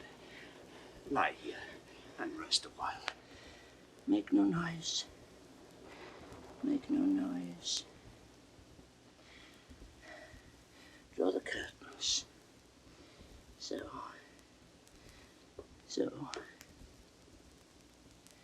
We'll go to supper in the morning. And I'll go to bed at noon. Come hither, friend. Where is the king, my master? Here, sir. But trouble him not. His wits are gone. Good friend, I prithee, take him in thy arms. I have overheard a plot of death upon him. There is a litter ready, lament, and drive toward Dover, friend, where thou shalt meet both welcome and protection. Take up thy master. If thou shouldst dally half an hour, his life with thine and all that offer to defend him stand in assured loss. Take up, and follow me that will to some provision give thee quick conduct. Oppressed nature sleeps. This rest might yet have balmed thy broken sinews, which if convenience will not allow, stand in hard cure. Come, help to bear thy master. Thou must not stay behind. Come away.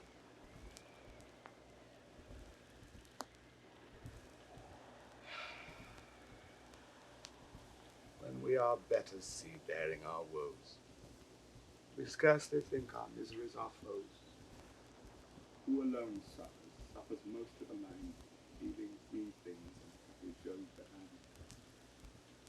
But then the mind much suffer and stuff or split when grief hath made, and bearing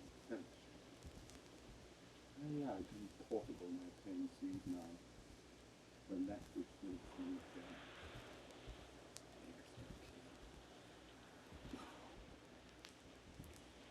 You try it as I found. Come away, not behind me, and thyself bewray when false opinion and wrong thoughts defile thee, and my just truth repeals and reconciles thee. What will happen else now? Says the king.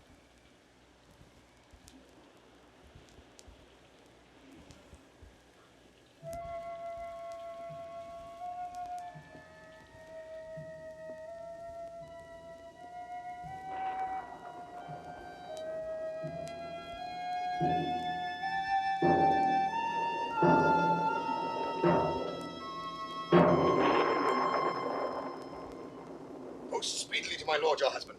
Show him this letter. The army of France is landed. Seek out the traitor Gloucester. Hang him instantly. Pluck out his eyes. Leave him to my displeasure. Edmund, keep you our sister company. The revenges we are bound to take upon your traitorous father are not fit for your beholding. Advise the Duke where you are going to a most festinate preparation. We are bound to the like. Our post shall be swift and intelligent betwixt us. Farewell, dear sister. Farewell, my lord of Gloucester. How now, where's the king? My lord of Gloucester hath conveyed him hence. Some 5 or 36 of his knights, hot questrists after him, met him at gate, who, with some other of the lord's dependents, are gone with him toward Dover, where they boast to have well-armed friends. Get horses for your mistress. Farewell, sweet lord and sister. Edmund, farewell. Go seek the traitor Gloucester. Pinion him like a thief. Bring him before us. Though well we may not pass upon his life without the form of justice, yet our power shall do a courtesy to our wrath, which men may blame, but not control. Who's there? The traitor. Ungrateful fox, 'tis he. Bind fast his corky arms. What means your graces? Good, my friends, consider you are my guests. Do me no foul play, friends. Bind him, I say. Hard, hard. Oh, filthy traitor. Unmerciful lady as you are, I'm none. To this chair bind him. Villain, thou shalt find. By the kind gods, 'tis most ignobly done to pluck me by the beard. Such a traitor? Naughty lady. These hairs which thou dost ravish from my chin will quicken and accuse thee. I am your host. With robber's hands, my hospitable favours you should not ruffle thus. What will you do? Come, sir. What letters had you late from France? Be simple answered, for we know the truth. And what confederacy have you with the traitors late-footed in the kingdom? To whose hands you have sent the lunatic king? Speak. I have a letter guessingly set down, which came from one that's of a neutral heart, and not from one opposed. Cunning. And false? Where hast thou sent the king? To Dover. Wherefore to Dover? Wast thou not charged at peril? Wherefore to Dover? Let him answer that. I tried to escape. Understand the course. Wherefore to Dover? Because I would not see thy cruel nails pluck out his poor old eyes, nor thy fierce sister in his anointed flesh stick boarish fangs. The sea, with such a storm as his bare head in hell-black night endured, would have buoyed up and quenched the stellid fires. Yet, poor old heart, he helped the heavens to rain. If wolves had at thy gate howled that stern time, thou shouldst have said, "Good porter, turn the key. All cruels else subscribe. But I shall see the winged vengeance overtake such children." See it shalt thou never. Fellows, hold the chair. Upon these eyes of thine I'll set my foot. He that will think to live till he be old, give me some help. Ah! Ah! Oh, cruel. One side will knock another. The other two. If you seek vengeance. Hold your hand, my lord. I have served you ever since I was a child. But better service have I never done you than now to bid you hold. How now, you dog? If you did wear a beard upon your chin, I'd shake it on this quarrel. What do you mean? My villain? Nay, then come on and take the chance of anger. Give me my sword, and peasant, stand up thus. Oh, I am slain. My lord, you have one eye left to see some mischief, but Lest it see more, prevent it. Out! Where is thy luster now?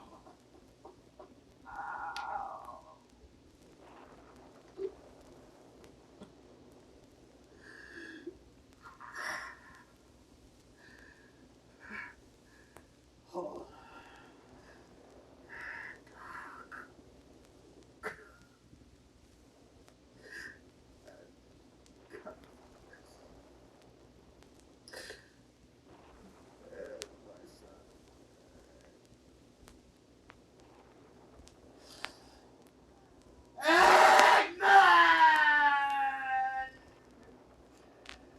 And kindle all the sparks of nature to quench this horrid act. Thou treacherous villain, thou call'st on him that hates thee. It was he that made the overture of thy treasons to us, who is too good to pity thee.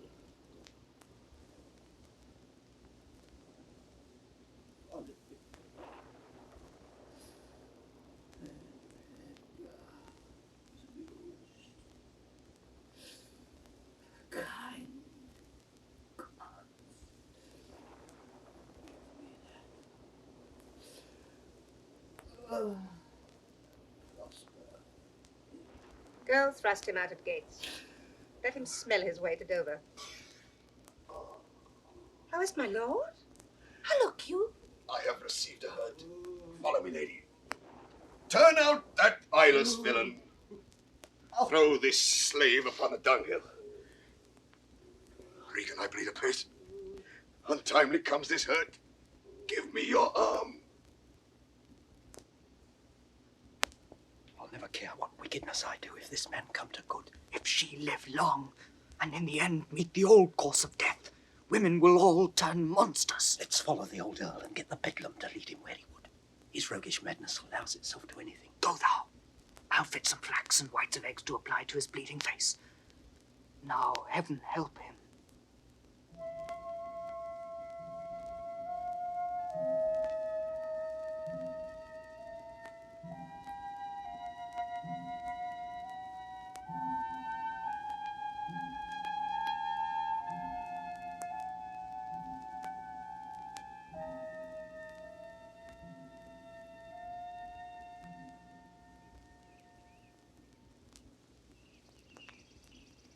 Yet better thus and known to be contemned than still contemned and flattered. To be worst, the lowest and most dejected thing of fortune stands still in esperance, lives not in fear. The lamentable change is from the best. The worst returns to laughter. Welcome then, thou unsubstantial air that I embrace. The wretch that thou hast blown unto the worst owes nothing to thy blasts. But who comes here? My father, poorly led. World, world, oh world, but that thy strange mutations make us hate thee. Life would not yield to age. My good lord, I have been your tenant and your father's tenant these 80 years. Away. Get thee away. Good friend, be gone. Thy comforts can do me no good at all. Thee they may hurt. You cannot see your way.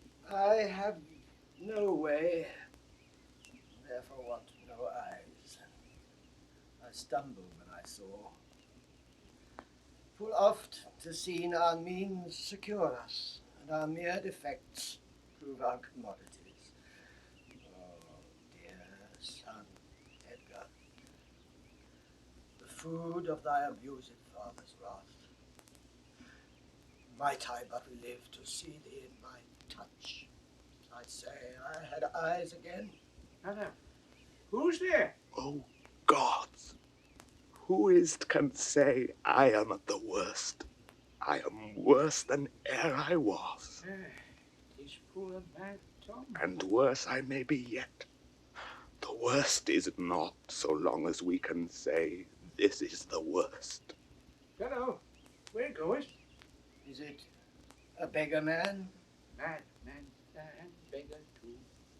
Has some reason as he could not beg. In the last night's storm, I such a fellow saw, which made me think a man, a worm. My son came then into my mind, and yet my mind was then scarce friends with him. I've heard more since. As flies to wanton boys are we to the gods. They kill us, their sport. How should this be? Bad is the trade that must play fool to sorrow, angering itself and others. Bless thee, master. Is that the naked fellow? Aye, my lord. Then prithee get thee away. If, for my sake, thou wilt o'ertake us hence a mile or twain in the way toward Dover, do it for ancient love, and bring some covering for this naked soul, which I'll entreat to lead me. I lack, sir. He is mad. 'Tis the time's plague, when madmen lead the blind. Do as I bid thee, or rather, do thy pleasure. Above the rest, be gone. I'll bring him the best arrow that I have. Come on, what with? Sirrah, naked fellow. Poor Tom's a coat. I cannot talk it further. Come hither, fellow. And yet I must, lest thy sweet eyes, they bleed. Know'st thou the way to Dover? Both stile and gate, horseway and footpath. Poor Tom hath been scared out of his good wit. Bless thee, goodman, son, from the foul fiend. 5 fiends have been in poor Tom at once, of last as Obidica, Hobbididens, Prince of Dumbness, Mahu of stealing, Modo of murder, Flibbit a gibbet of moping and mowing, who since possesses chambermaids and waiting women. So bless thee, master. Here. Take this purse, you whom the heavens' plagues have humbled to all strokes. I am wretched makes thee happier. Heavens deal so still. Let the superfluous and lust-dieted man that slaves your ordinance, that will not see because he does not feel your power quickly. So distribution should undo excess, and each man have enough. Dost thou know Dover? Aye, master. There is a cliff whose high and bending head looks fearfully in the confined deep. Bring me but to the very brim of it, and I'll repair the misery thou dost bear, and something rich about me. From that place I shall know leading need. Give me thy arm. Poor Tom shall lead thee.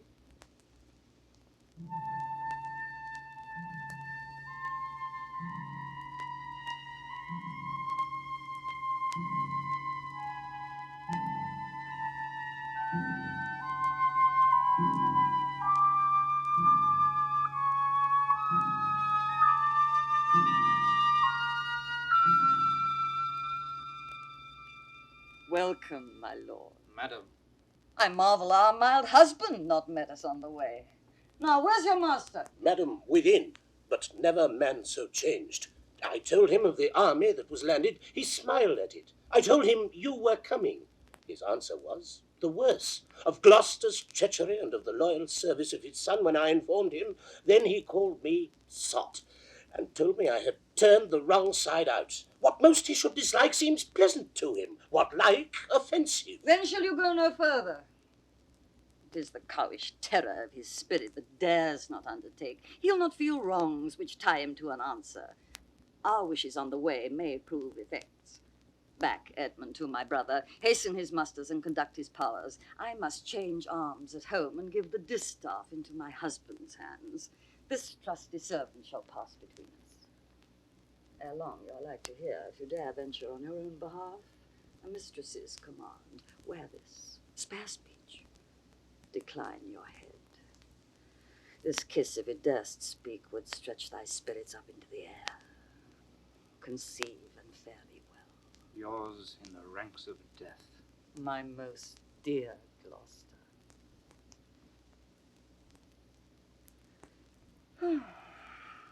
The difference of man and man. To thee a woman's services are due.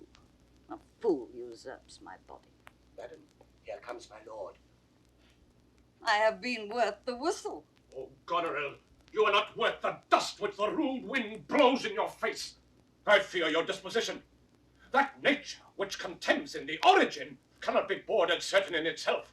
She that herself will sliver and disbranch from her material sap, perforce must wither and come to deadly use. No more, the text is foolish. Wisdom and goodness to the vile seem vile. Filth savour but themselves, what have you done? Tigers, not daughters, what have you performed? A father and a gracious aged man, whose reverence even the head-lugged bear would lick. Most barbarous, most degenerate, have you madded? Could my good brother suffer you to do it? A man, a prince by him so benefited?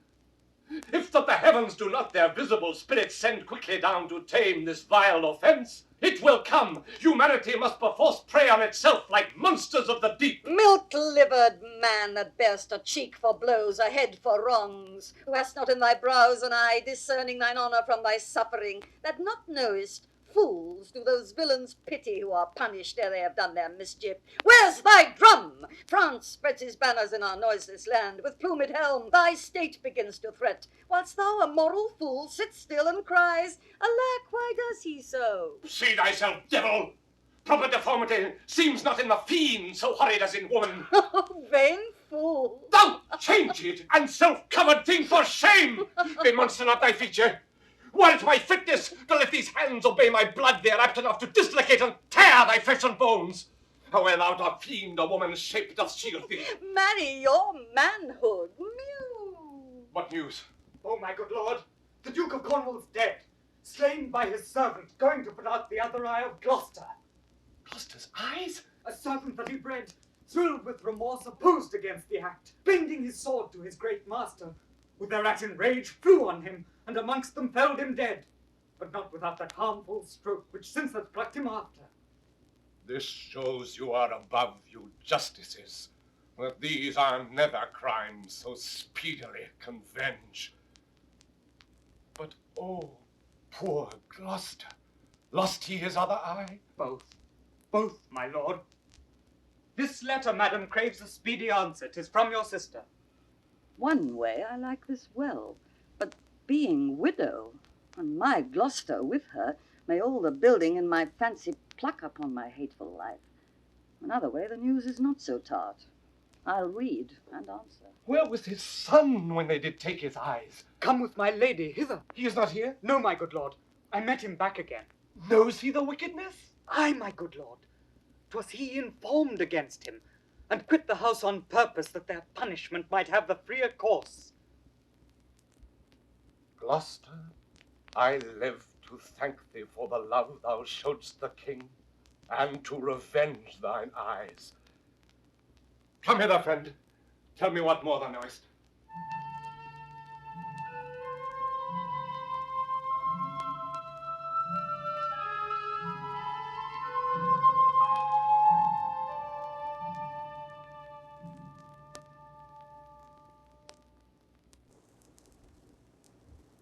Why the King of France is so suddenly gone back?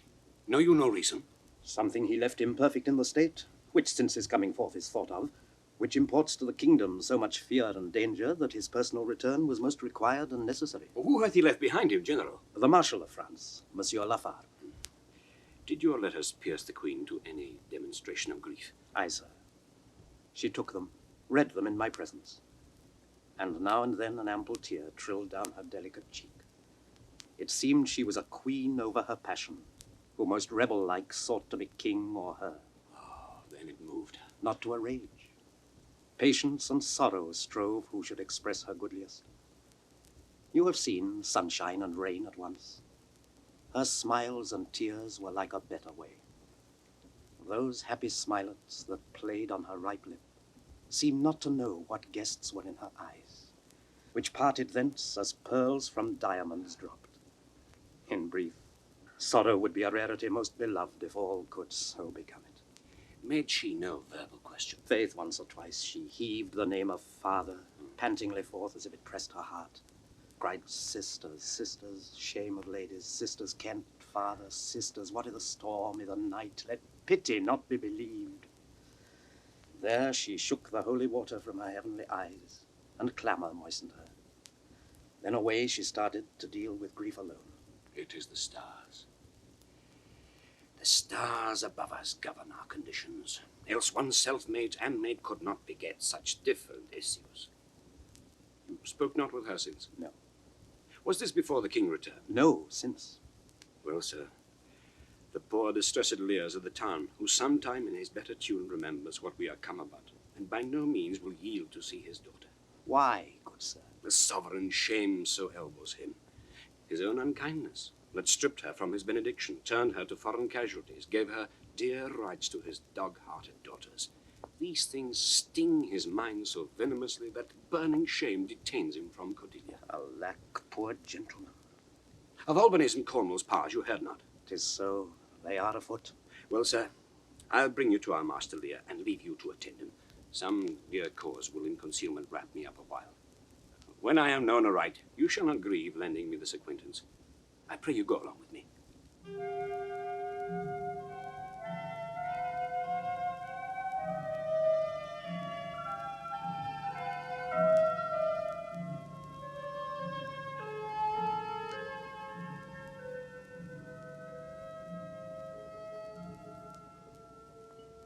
Alack, 'tis he.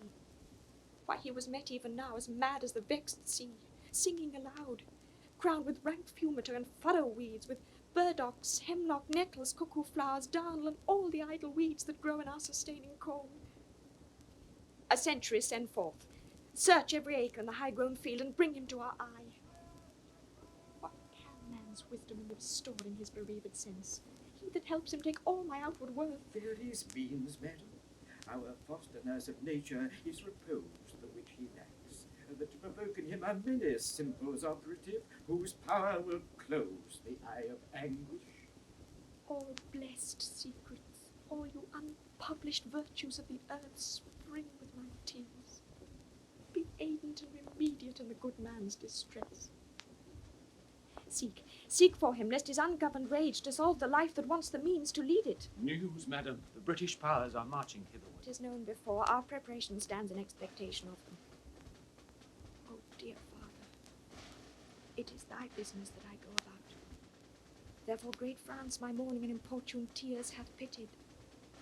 No blown ambition doth our arms incite, but love, dear love, and our aged father's right. Soon may I hear and see him.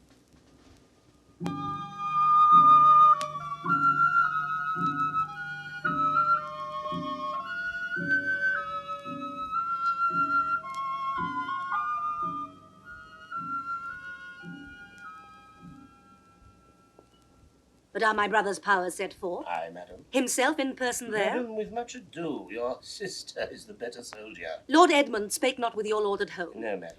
What might import my sister's letter to him? I know not, lady. Faith, he is posted hence on serious matter. It was great ignorance, Gloucester's eyes being out to let him live. Where he arrives, he moves all hearts against us. Edmund, I think, is gone in pity of his misery to dispatch his nighted life. Moreover, to descry the strength of the enemy. I must needs after him, madam, with my letter. Our troops set forth tomorrow. Stay with us. The ways are dangerous. I may not, madam. My lady charged my duty in this business. Why should she write to Edmund? Might not you transport her purposes by word? Belike some things I know not what. I love thee much. Let me unseal a letter. Madam, I had rather... I know your lady does not love her husband. I am sure of that. And at her late being here, she gave strange weird and most speaking looks to noble Edmund, I know you are of her bosom. Aye, madam. I speak in understanding. You are, I note. Therefore, I do advise you take this note. My lord is dead. Edmund and I have talked, and more convenient is he for my hand than for your lady's. You may gather more. If you do find him, pray you give him this. And when your mistress hears thus much from you, I pray desire her call her wisdom to her. So fare you well. If you do chance to hear of that blind traitor, preferment falls on him that cuts him off. Would I could meet him, madam. I should show what party I do follow. Very well.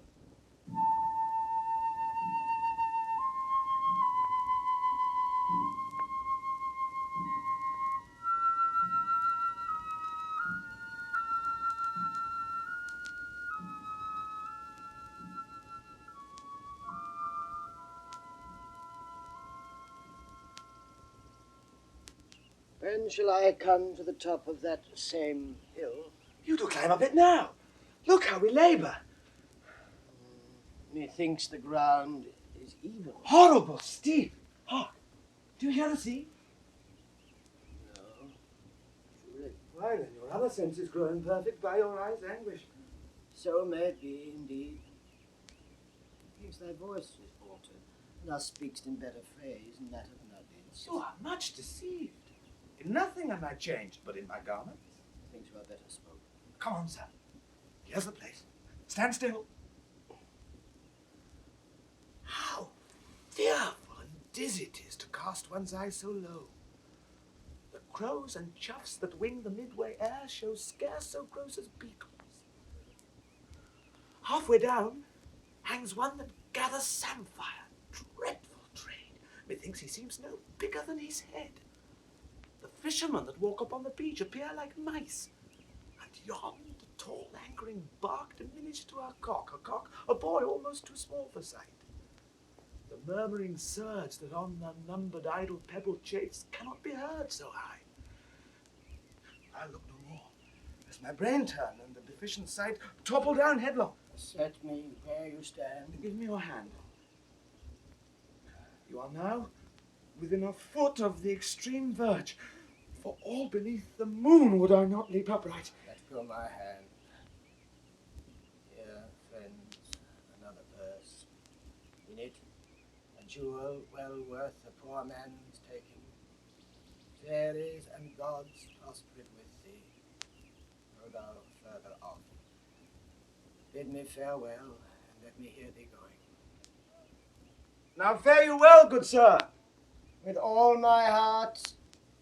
Why to trifle thus with his despair is done to cure it. Oh, mighty gods, this world I do renounce, and in your sights shake patiently my great affliction off.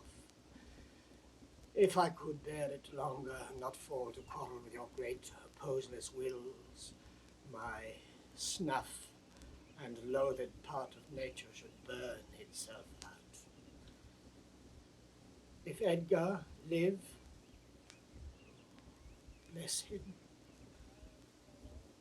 Now, fellow, fare thee well. Gone, sir. Farewell. And yet I know not how conceit may rob the treasury of life when life itself yields to the theft. Had he been where he thought, by this had thought been past. Alive or dead? Oh, you, sir. Friend. Hear you, sir? Speak! Thus might he pass indeed, yet he revives. What are you, sir? Away, and let me die. Hadst thou been aught but gossamer, feathers, air so many fathom down precipitating, thou shivered like an egg. But thou dost breathe. Hast heavy substance, bleedst not, speakst, art sound. 10 masts at each make not the altitude which thou hast perpendicularly fell. Thy life's a miracle. Speak it again. But have I fallen, or no? From the dread summit of this chalky bourne. Look up a height. The shrill gorged larks so far cannot be seen or heard. Do but look up. I have no eyes. Is wretchedness deprived that benefit to end itself by death? 'Twas yet some comfort when misery could beguile the tyrant's rage and frustrate his proud will. Give me your arm. So, how is't? Feeling your legs? You stand. Too well, too well. This is above all strangeness. Upon the crown of the cliff, what thing was that which parted from you? A poor, unfortunate beggar. As I stood here below, methought his eyes were 2 full moons. He had 1,000 noses, horns whelped and waved like the enrigid sea. It was some fiend. Therefore, thou happy father, think that the clearest gods who make them honours of men's impossibilities have preserved thee. I do remember now. Henceforth, I'll bear affliction till it do cry out itself, enough, enough, and die. That thing you speak of, I took it for a man. Often 'twould say, the fiend, the fiend. He led me to that place. Bear free and patient thought. But who comes here? No, no. The safer sense will ne'er accommodate his master there. No, they cannot touch me for coining. I am the king himself. Oh, thou sight-piercing sight. Nature is above art in that respect. There's your pressman, eh? That fellow handles his bow like a crow-keeper. Draw me a clothier's yard. Look, a mouse. No, peace. This piece of toasted cheese will do it. There's my gauntlet. I'll prove it on a giant. Bring up the brown bills. Go! Well flown bird, i' the cloud, i' the cloud. Psst. Give the word. Sweet marjoram. Pass. I know that voice. Goneril with the white beard. They fluttered me like a dog. They told me I had white hairs in my beard ere the black ones are there. To say aye and no to everything that I said. Aye and no, too, was no good divinity. And the rain came to wet me once, and the wind to make me chatter. When the thunder would not peace at my bidding, there I found them. There I smelt them out. Go to, they're not men of their words. They told me I was everything. It's a lie. I'm not ague-proof. The trick of that voice I do well remember. Is not the king. I every inch a king. When I do stare, see how the subject quakes. I pardoned that man's life. What was thy cause? Adultery, thou shalt not die. Die for adultery? No. The wren goes to it, and the small gilded fly does lecture in my sight. Let copulation thrive! For Gloucester's bastard son was kinder to his father than my daughters got 'tween the lawful sheets. To it, luxury, pell-mell, for I lack soldiers. Behold your simpering dame, whose face between her forks presages snow, that minces virtue, and doth shake the head to hear of pleasure's name. The fitchew, not a soiled horse goes to it with a more riotous appetite. Down from the waist they are centaurs, the women all above, but to the girdle do the gods inherit. Beneath is all the fiends. There's hell, there's darkness, there's the sulphurous pit, burning, scalding, stench, consumption. Fight, bah, bah, bah! Give me an ounce of civet, good apothecary. Sweeten my imagination. There's money for thee. Oh, let me kiss that hand. Let me wipe it first. It smells of mortality. Oh, ruined piece of nature. This great world shall so wear out to naught. Dost thou know me? I remember thine eyes well enough. Dost thou squinny at me? No. Do thy worst, blind Cupid. I'll not love. Read thou this challenge, mark but the penning of it. Were all thy letters sons? I could not see. I would not take this from report. It is, and my heart breaks at it. Read. With the case of eyes. Oh, are you there with me? No eyes in your head, no money in your purse. Your eyes are in a heavy case, your purse in a light. Yet you see how this world goes. I see it, feeling thee. But art mad. A man may see how this world goes with no eyes. Look with thine ears. Behold yon justice rail on yon simple thief. Hark in thine ear. Change places and handy-dandy. Which is the justice and which is the thief? You seen a farmer's dog bark at a beggar? And the creature run from the cur? There thou mightst behold the great image of authority. A dog is obeyed in office.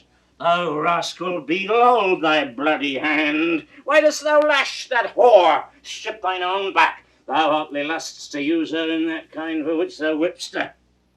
The usurer hangs the cozener. Through tattered clothes great vices do appear. Robes and furred gowns hide all. Plate sin with gold, and the strong lance of justice hurtless breaks. Armored in rags, a pygmy's straw does pierce it. None does offend. None. I say none. I label them. You take that of me, my friend, who have the power to seal the accuser's lips. Get thee glass eyes, and like the scurvy politician, seem to see the things thou dost not. Now, now, now, now. Pull up my boots. Harder, harder. So. Oh, matter and impertinency mixed. Reason in madness. If thou wilt weep my fortunes, take my eyes. I know thee well enough, thy name is Gloucester. I must be patient. We came crying. Thou knowest the first time that we smell the air, we all cry. I will preach to thee, mark. Alack the day. When we are born, we cry that we are come to this great stage of fools. It's a good block. It were a delicate stratagem to shoe a troop of horse with felt. I'll put it to the proof. And when I have stolen upon these son-in-laws, then kill! Kill! Kill! Kill! Oh, yes! Kill! Lay hand upon him! Sir, your most dear daughter. What no rescue? What a prisoner! I'm even the natural fool of fortune. Use me well. You shall have ransom. Let me have surgeons and cut to the brains. You shall have anything. No seconds. All myself. Or this to make a man of salt. To use his eyes for garden water pots. Iron laying autumn's dust. I will die bravely, like a smug bridegroom. Huh? I will be jovial. Come, I am a king, my masters. Know you that? You are a royal one, and we obey you. Then there's life in it. Come, and you get it. You shall get it running. Sa, sa, sa, sa, sa, sa, sa, sa, sa, sa, sa. A sight most pitiful in the meanest wretch, past speaking of in a king. Thou hast a daughter who redeems nature from the general curse which twain have brought her to. Hail, gentle sir. Sir, speed you. What your will? Do you hear aught, sir, of a battle toward? Most sure and vulgar. Everyone hears that which can distinguish sound. But by your favour, how near's the other army? Near, and on speedy foot, the main descry stands on the hourly thought. I thank you, sir. That's all. Though that the Queen on special cause is here, her army is moved on. I thank you, sir. You, ever gentle gods, take my breath from me. Let not my worser spirit tempt me again to die. before you, please. Well, pray you, Father. Now, good sir, what are you? A most poor man, made tame to fortune's pass, who by the art of known and feeling sorrows am pregnant to good pity. Give me your hand. I'll lead you to some biding. Hearty thanks, the bounty and the benison of heaven to boot. And boot. A proclaimed prize, most happy. That eyeless head of thine was first framed flesh to raise my fortunes. Thou old unhappy traitor, briefly thyself remember, the sword is out that must destroy thee. Now let thy friendly hand put strength enough to it. Wherefore, bold peasant, dost thou support a published traitor? Hence, lest that the infection of his fortune take like hold on thee. Let go his arm. Shall not let go, sir, without further occasion. Let go, slave, or thou diest. Good gentleman, go your gate and let poor folk pass. And should have been swaggered out of my life, 'twould not have been so long as 'tis by a fortnight. Nay, come not near the old man. Keep out, your boy, or I'll try whether your costard or my ballow be the harder. Shall be plain with you. Bounce dunghill! It shall pick your teeth, sir. Come, no matter for your foins.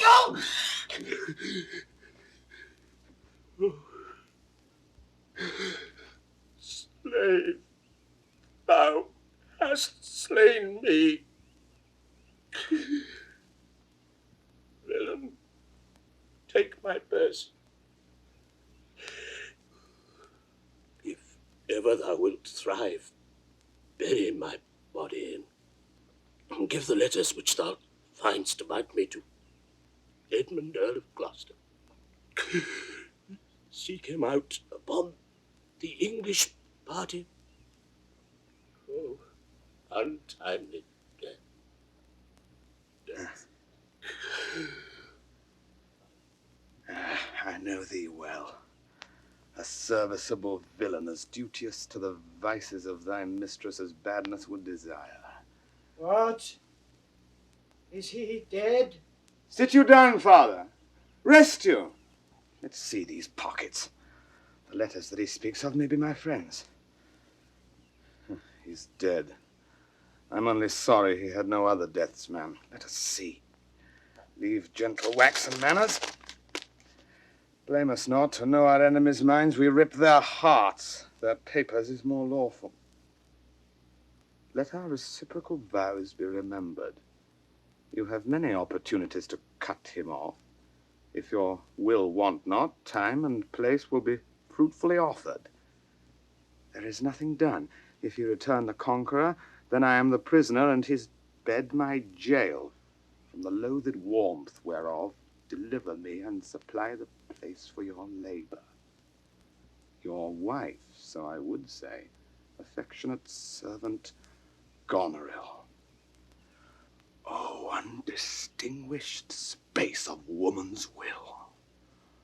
A plot upon her virtuous husband's life, and the exchange, my brother. Here in the sands thee I'll rake up, the post unsanctified of murderous lechers.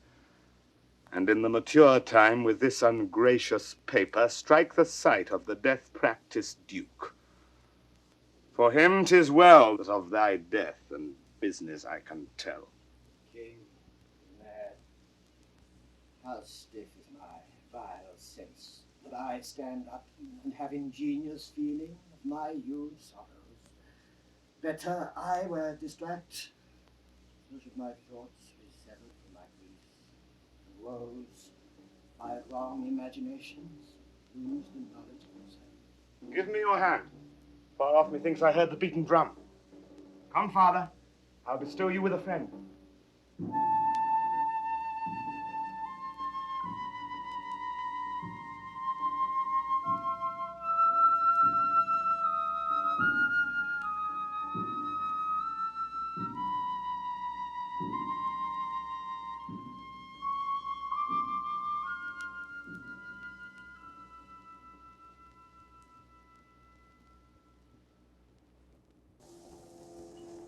O thou good Kent, how shall I live and work to match thy goodness? My life will be too short and every measure fail me. To be acknowledged, madam, is all paid. All my reports go with the modest truth. No more, nor clipped, but so. Be better suited.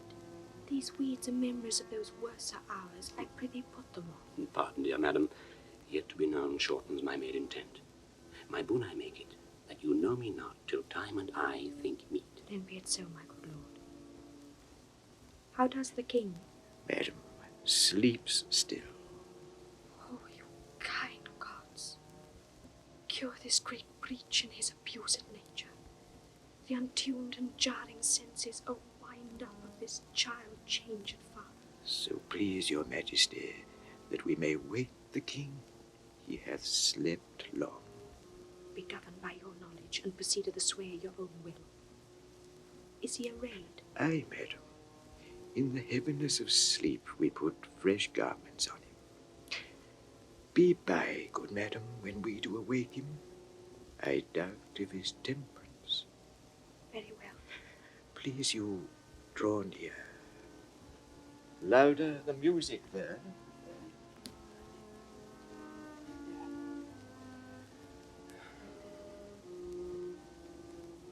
Oh, my dear father, restoration hang thy medicine on my lips, and let this kiss repair those violent harms that my two sisters have in thy reverence made. Kind and dear princess. Had you not been there, father, these white flakes did challenge pity of them. Was this a face to be opposed against the warring winds, to stand against the deep, dread, bolted thunder, and the most terrible and nimble stroke of quick cross lightning, to watch poor Perdu with his thin helm? Mine enemy's dog, though he had bitten me, should have stood that night against my fire. And wast thou fain, poor father, to hovel thee with swine and rogues forlorn in short and musty straw? Lack, 'tis wonder that thy life and wits at once had not concluded all. He wakes. Speak to him.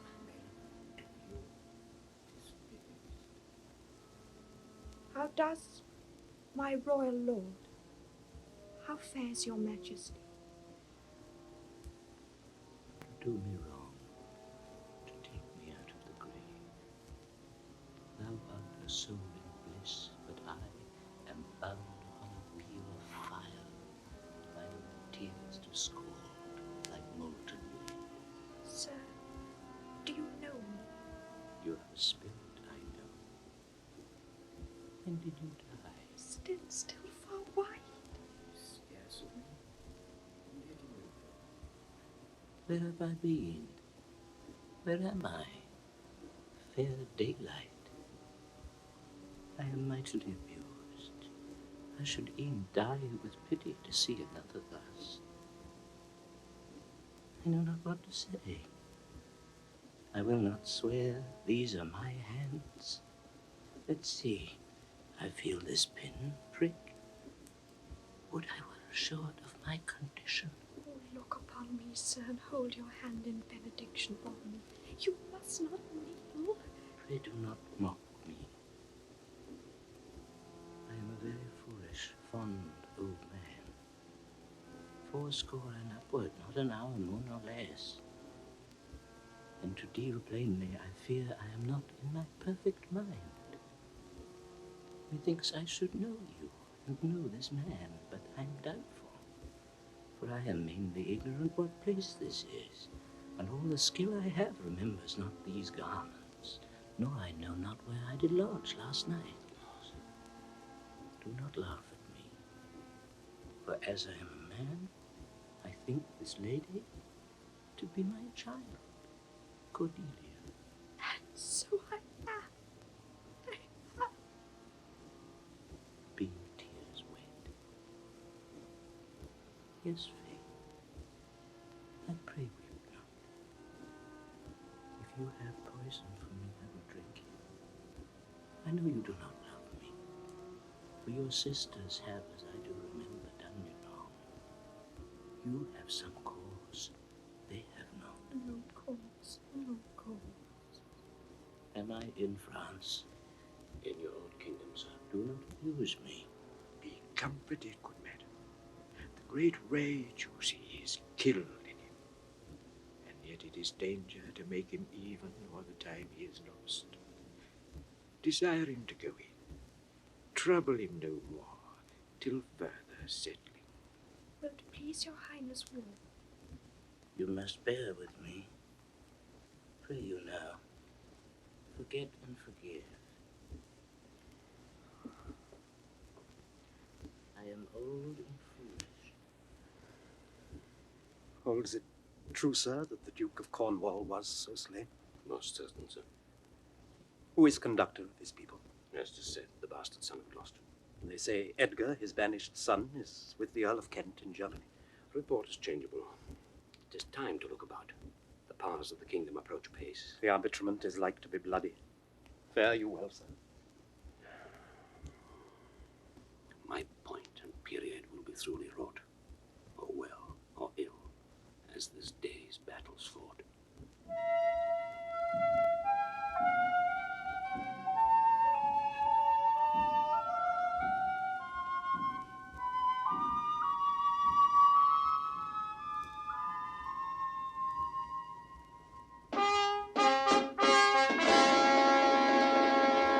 Know of the Duke if his last purpose hold, or whether since he is advised by aught to change the course.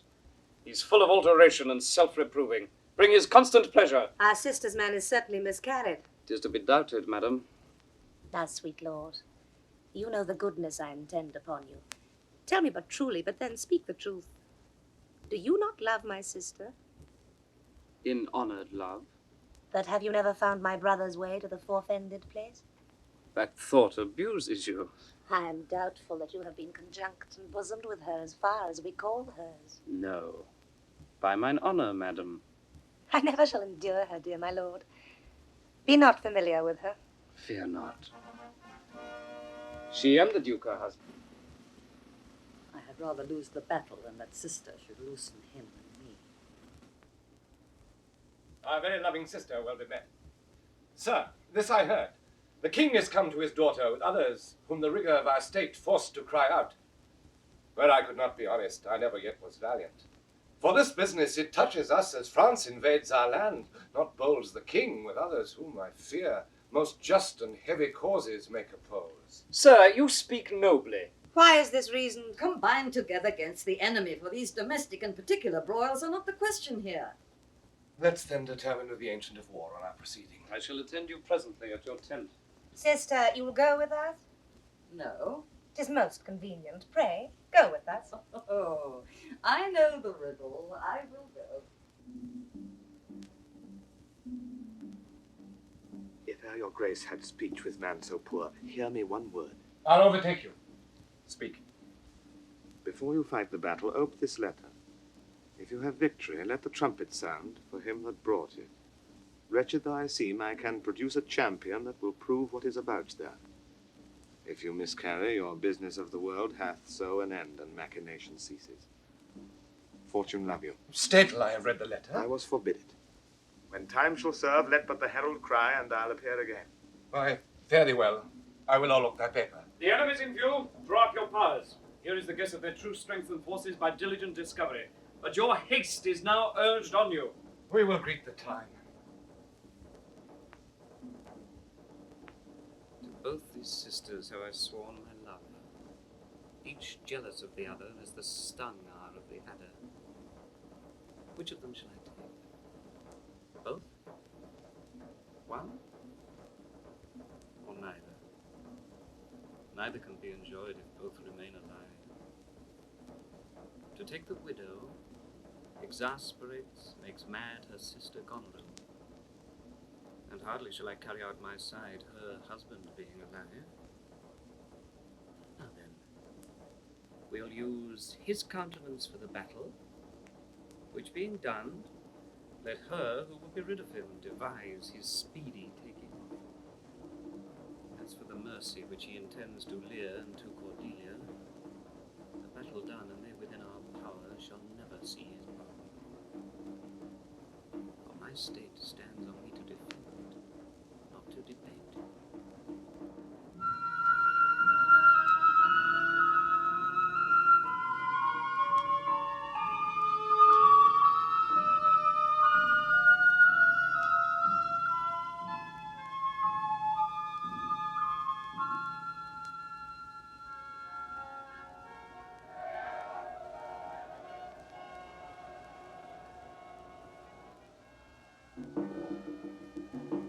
Here, Father. Take the shadow of this tree for your good host. Pray that the right may thrive. If ever I return to you again, I'll bring you comfort. Grace go with you, sir.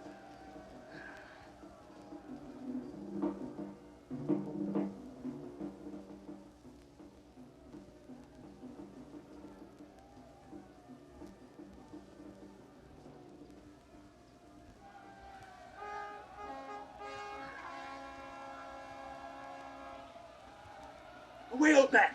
Give me thy hand! Away! King Lear hath lost, he and his daughter ta'en. Give me thy hand! Come on! No further, sir. A man may rot even here. What, in ill thoughts again? Men must endure their going hence even as their coming hither. Ripeness is all. Come on! And that's true, too.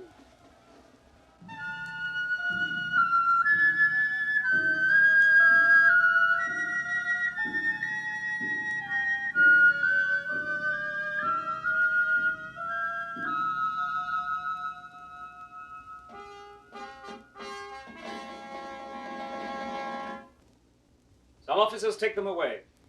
Good guard until their greater pleasures first be known that are to censure them. We are not the first who with best meaning have incurred the worst. For thee, oppressed king, I am cast down. Myself could else outfrown false fortune's frown. Shall we not see these daughters and these sisters? No. No. No, no. Come, let's away to prison. We two alone will sing like birds in the cage. When thou dost ask me blessing, I'll kneel down and ask of thee forgiveness.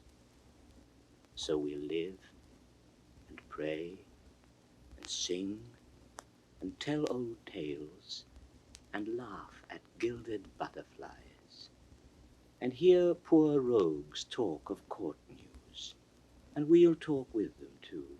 Who loses and who wins, who's in, who's out, and take upon us the mystery of things as if we were God's spies.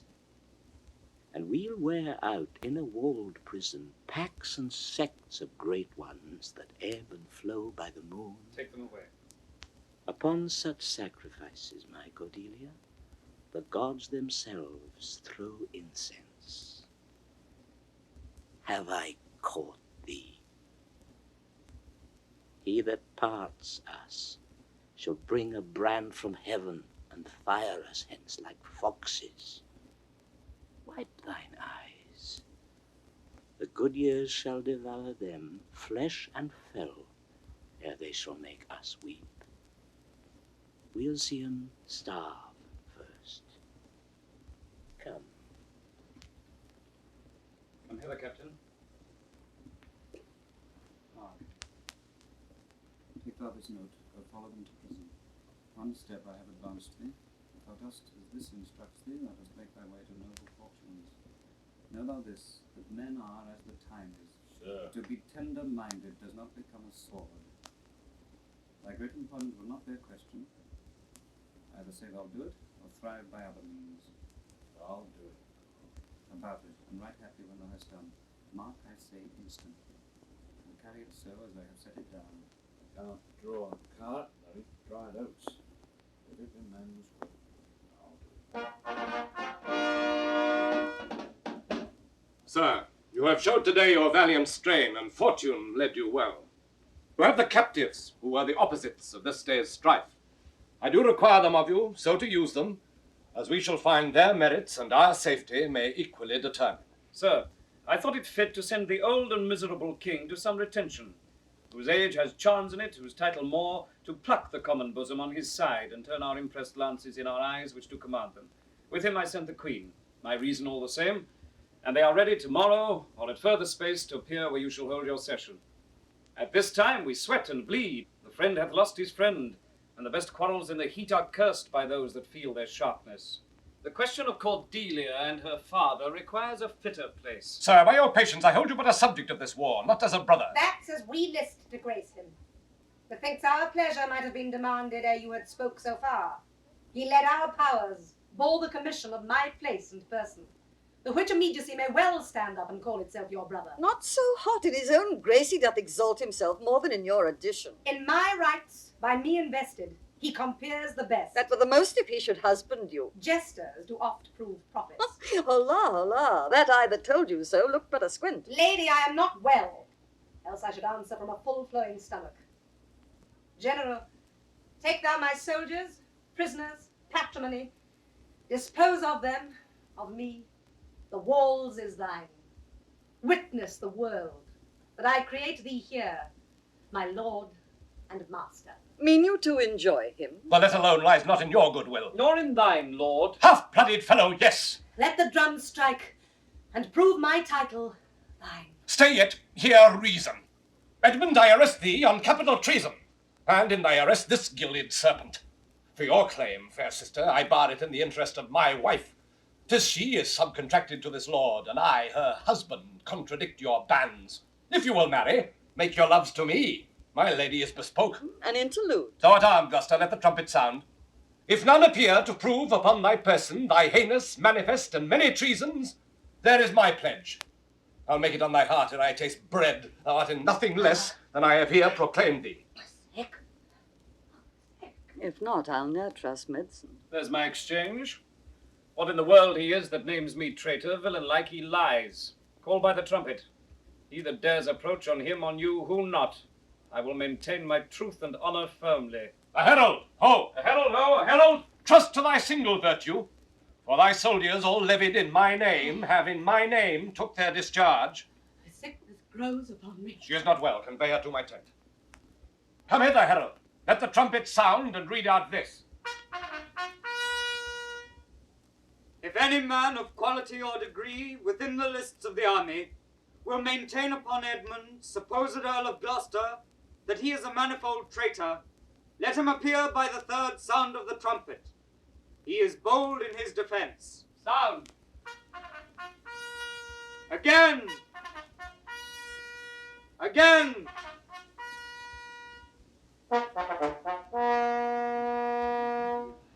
Ask him his purposes, why he appears upon this call of the trumpet. What are you? Your name, your quality, and why you answer this present summons? No, my name is lost. By treason's tooth, bare gnawn and canker bit. Yet am I noble as the adversary I come to cope. Which is that adversary? What's he that speaks for Edmund, Earl of Gloucester? Himself! What sayest thou to him? Draw thy sword, that if my speech offend a noble heart, thy arm may do thee justice. Here is mine. Behold, it is my privilege, the privilege of mine honour, my oath, and my profession.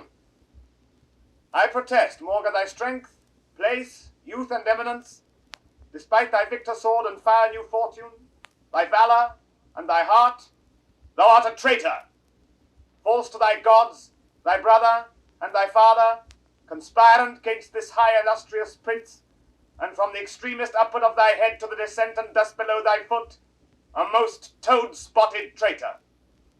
Say thou no? This sword, this arm, and my best spirits are bent to prove upon thy heart whereto I speak. Thou liest. In wisdom I should ask thy name.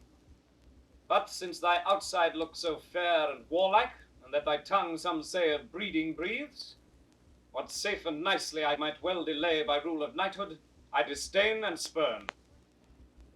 Back do I toss these treasons to thy head, with the hell-hated lie o'erwhelm my heart, which for they yet glance by and scarcely bruise, this sword of mine shall give them instant way where they shall rest for ever. Trumpet, speak!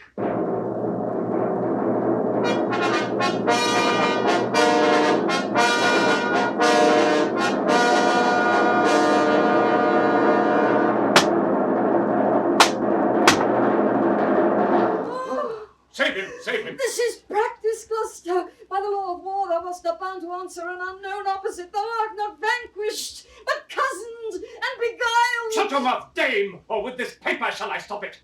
Hold, sir. Thou worse than any name. Read thine own e-bill. No telling, lady, I perceive you know it. Say if I do, the laws are mine, not thine. Who can arraign me for it? Loose, monsters, oh, loose thou thing. Ask me not what I know. Go after her, she's desperate. Govern her. What you have charged me with, that have I done. And more, much more. The time will bring it out. 'Tis past, and so am I. But what art thou that hast this fortune on me? If thou art noble, I do forgive thee. Let's exchange charity. I am no less in blood than thou art, Edmund. If more, the more thou hast wronged me. My name is Edgar, and thy father's son. The gods are just, and of our pleasant vices make instruments to plague us. The dark and vicious place where thee he got cost him his eyes. Ah, spoken right. 'Tis true, the wheel is come full circle. I am here. Methought thy very gait did prophesy a royal nobleness. I must embrace thee. Let sorrow split my heart if ever I did hate thee or thy father. Worthy prince, I know it. Where have you hid yourself? How have you known the miseries of your father? By nursing them, my lord. List a brief tale, and when 'tis told, oh, that my heart would burst. The bloody proclamation to escape that followed me so near, oh, our lives' sweetness, that we the pain of death would hourly die rather than die at once, taught me to shift into a madman's rags, to assume a semblance that very dogs disdained. And in this habit met I my father with his bleeding rings, their precious stones new lost. Became his guide, led him, begged for him, saved him from despair. Never, O fault, revealed myself unto him until some half hour past when I was armed. Not sure, though hoping of this good success, I asked his blessing, and from first to last told him our pilgrimage. But his flawed heart, alack, too weak the conflict to support, twixt two extremes of passion, joy, and grief, burst smilingly. This speech of yours hath moved me, and shall perchance do good. But speak you on. You look as you had something more to say. If there be more woeful, hold it in, for I am almost ready to dissolve hearing of this. This would have seemed a period to such as love not sorrow, but another to amplify too much would make much more in top extremity. Whilst I was big in clamour, came therein a man who, having seen me in my worst estate, shunned my abhorred society.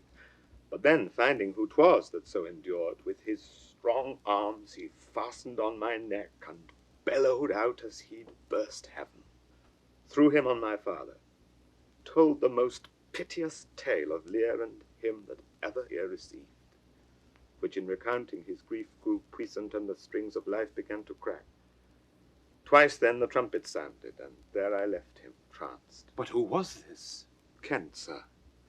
The banished Kent, who in disguise followed his enemy king and did him service improper for a slave. Help!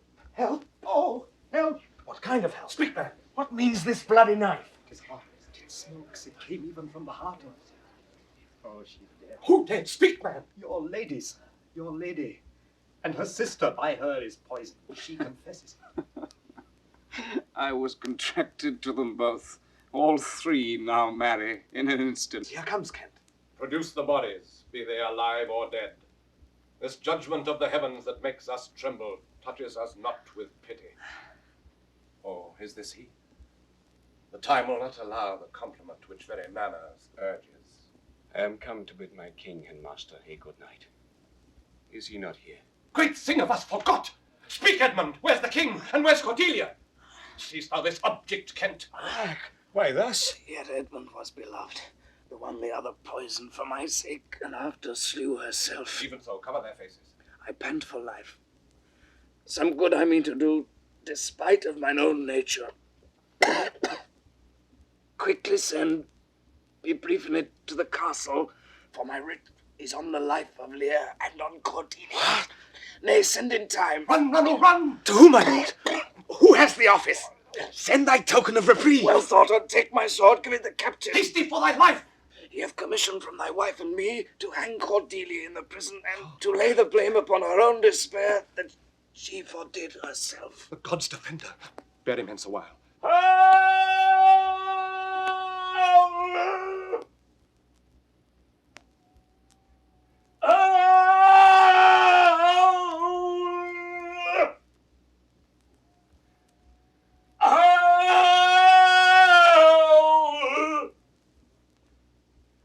Oh, you are men of stones. Had I your tongues and eyes, I'd use them so that heaven's vault should crack. She's gone forever. I know when one is dead and when one lives. She's dead as earth.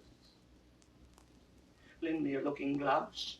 If that her breath will mist or stain the stone, why then she lives. Is this the promised end? Or image of that horror? Fall and cease. This feather stars, she lives. If it be so, it is a chance which does redeem all sorrows that ever I have felt.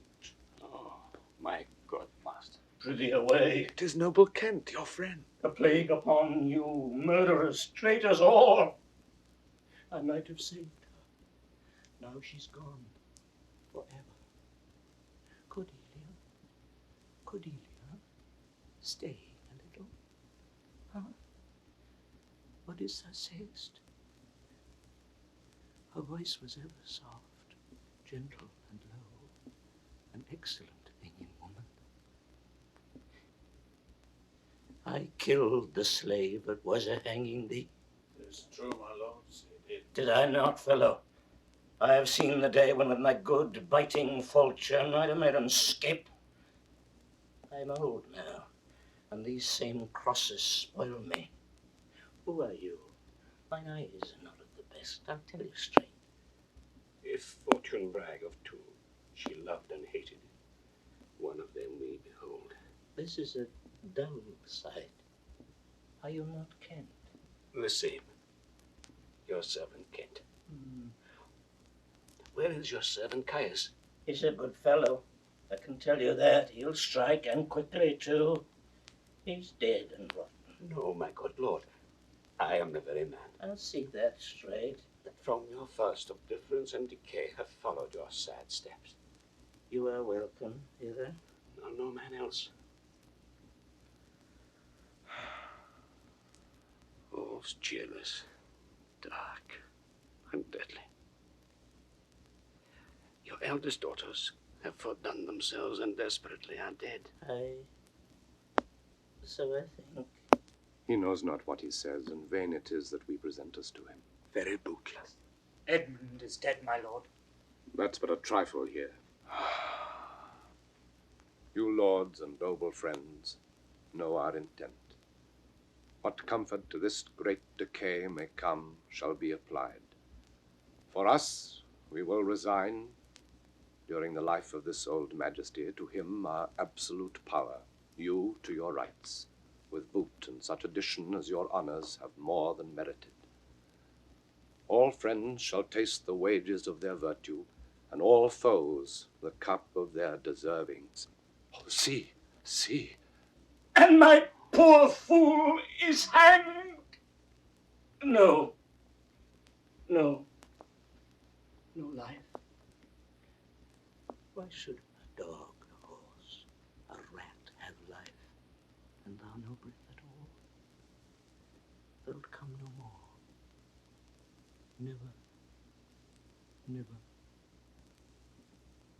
never, never, never. Pray you, undo this button. Thank you, sir. Do you see this? Look on her. Look, her lips. Look there. Look there.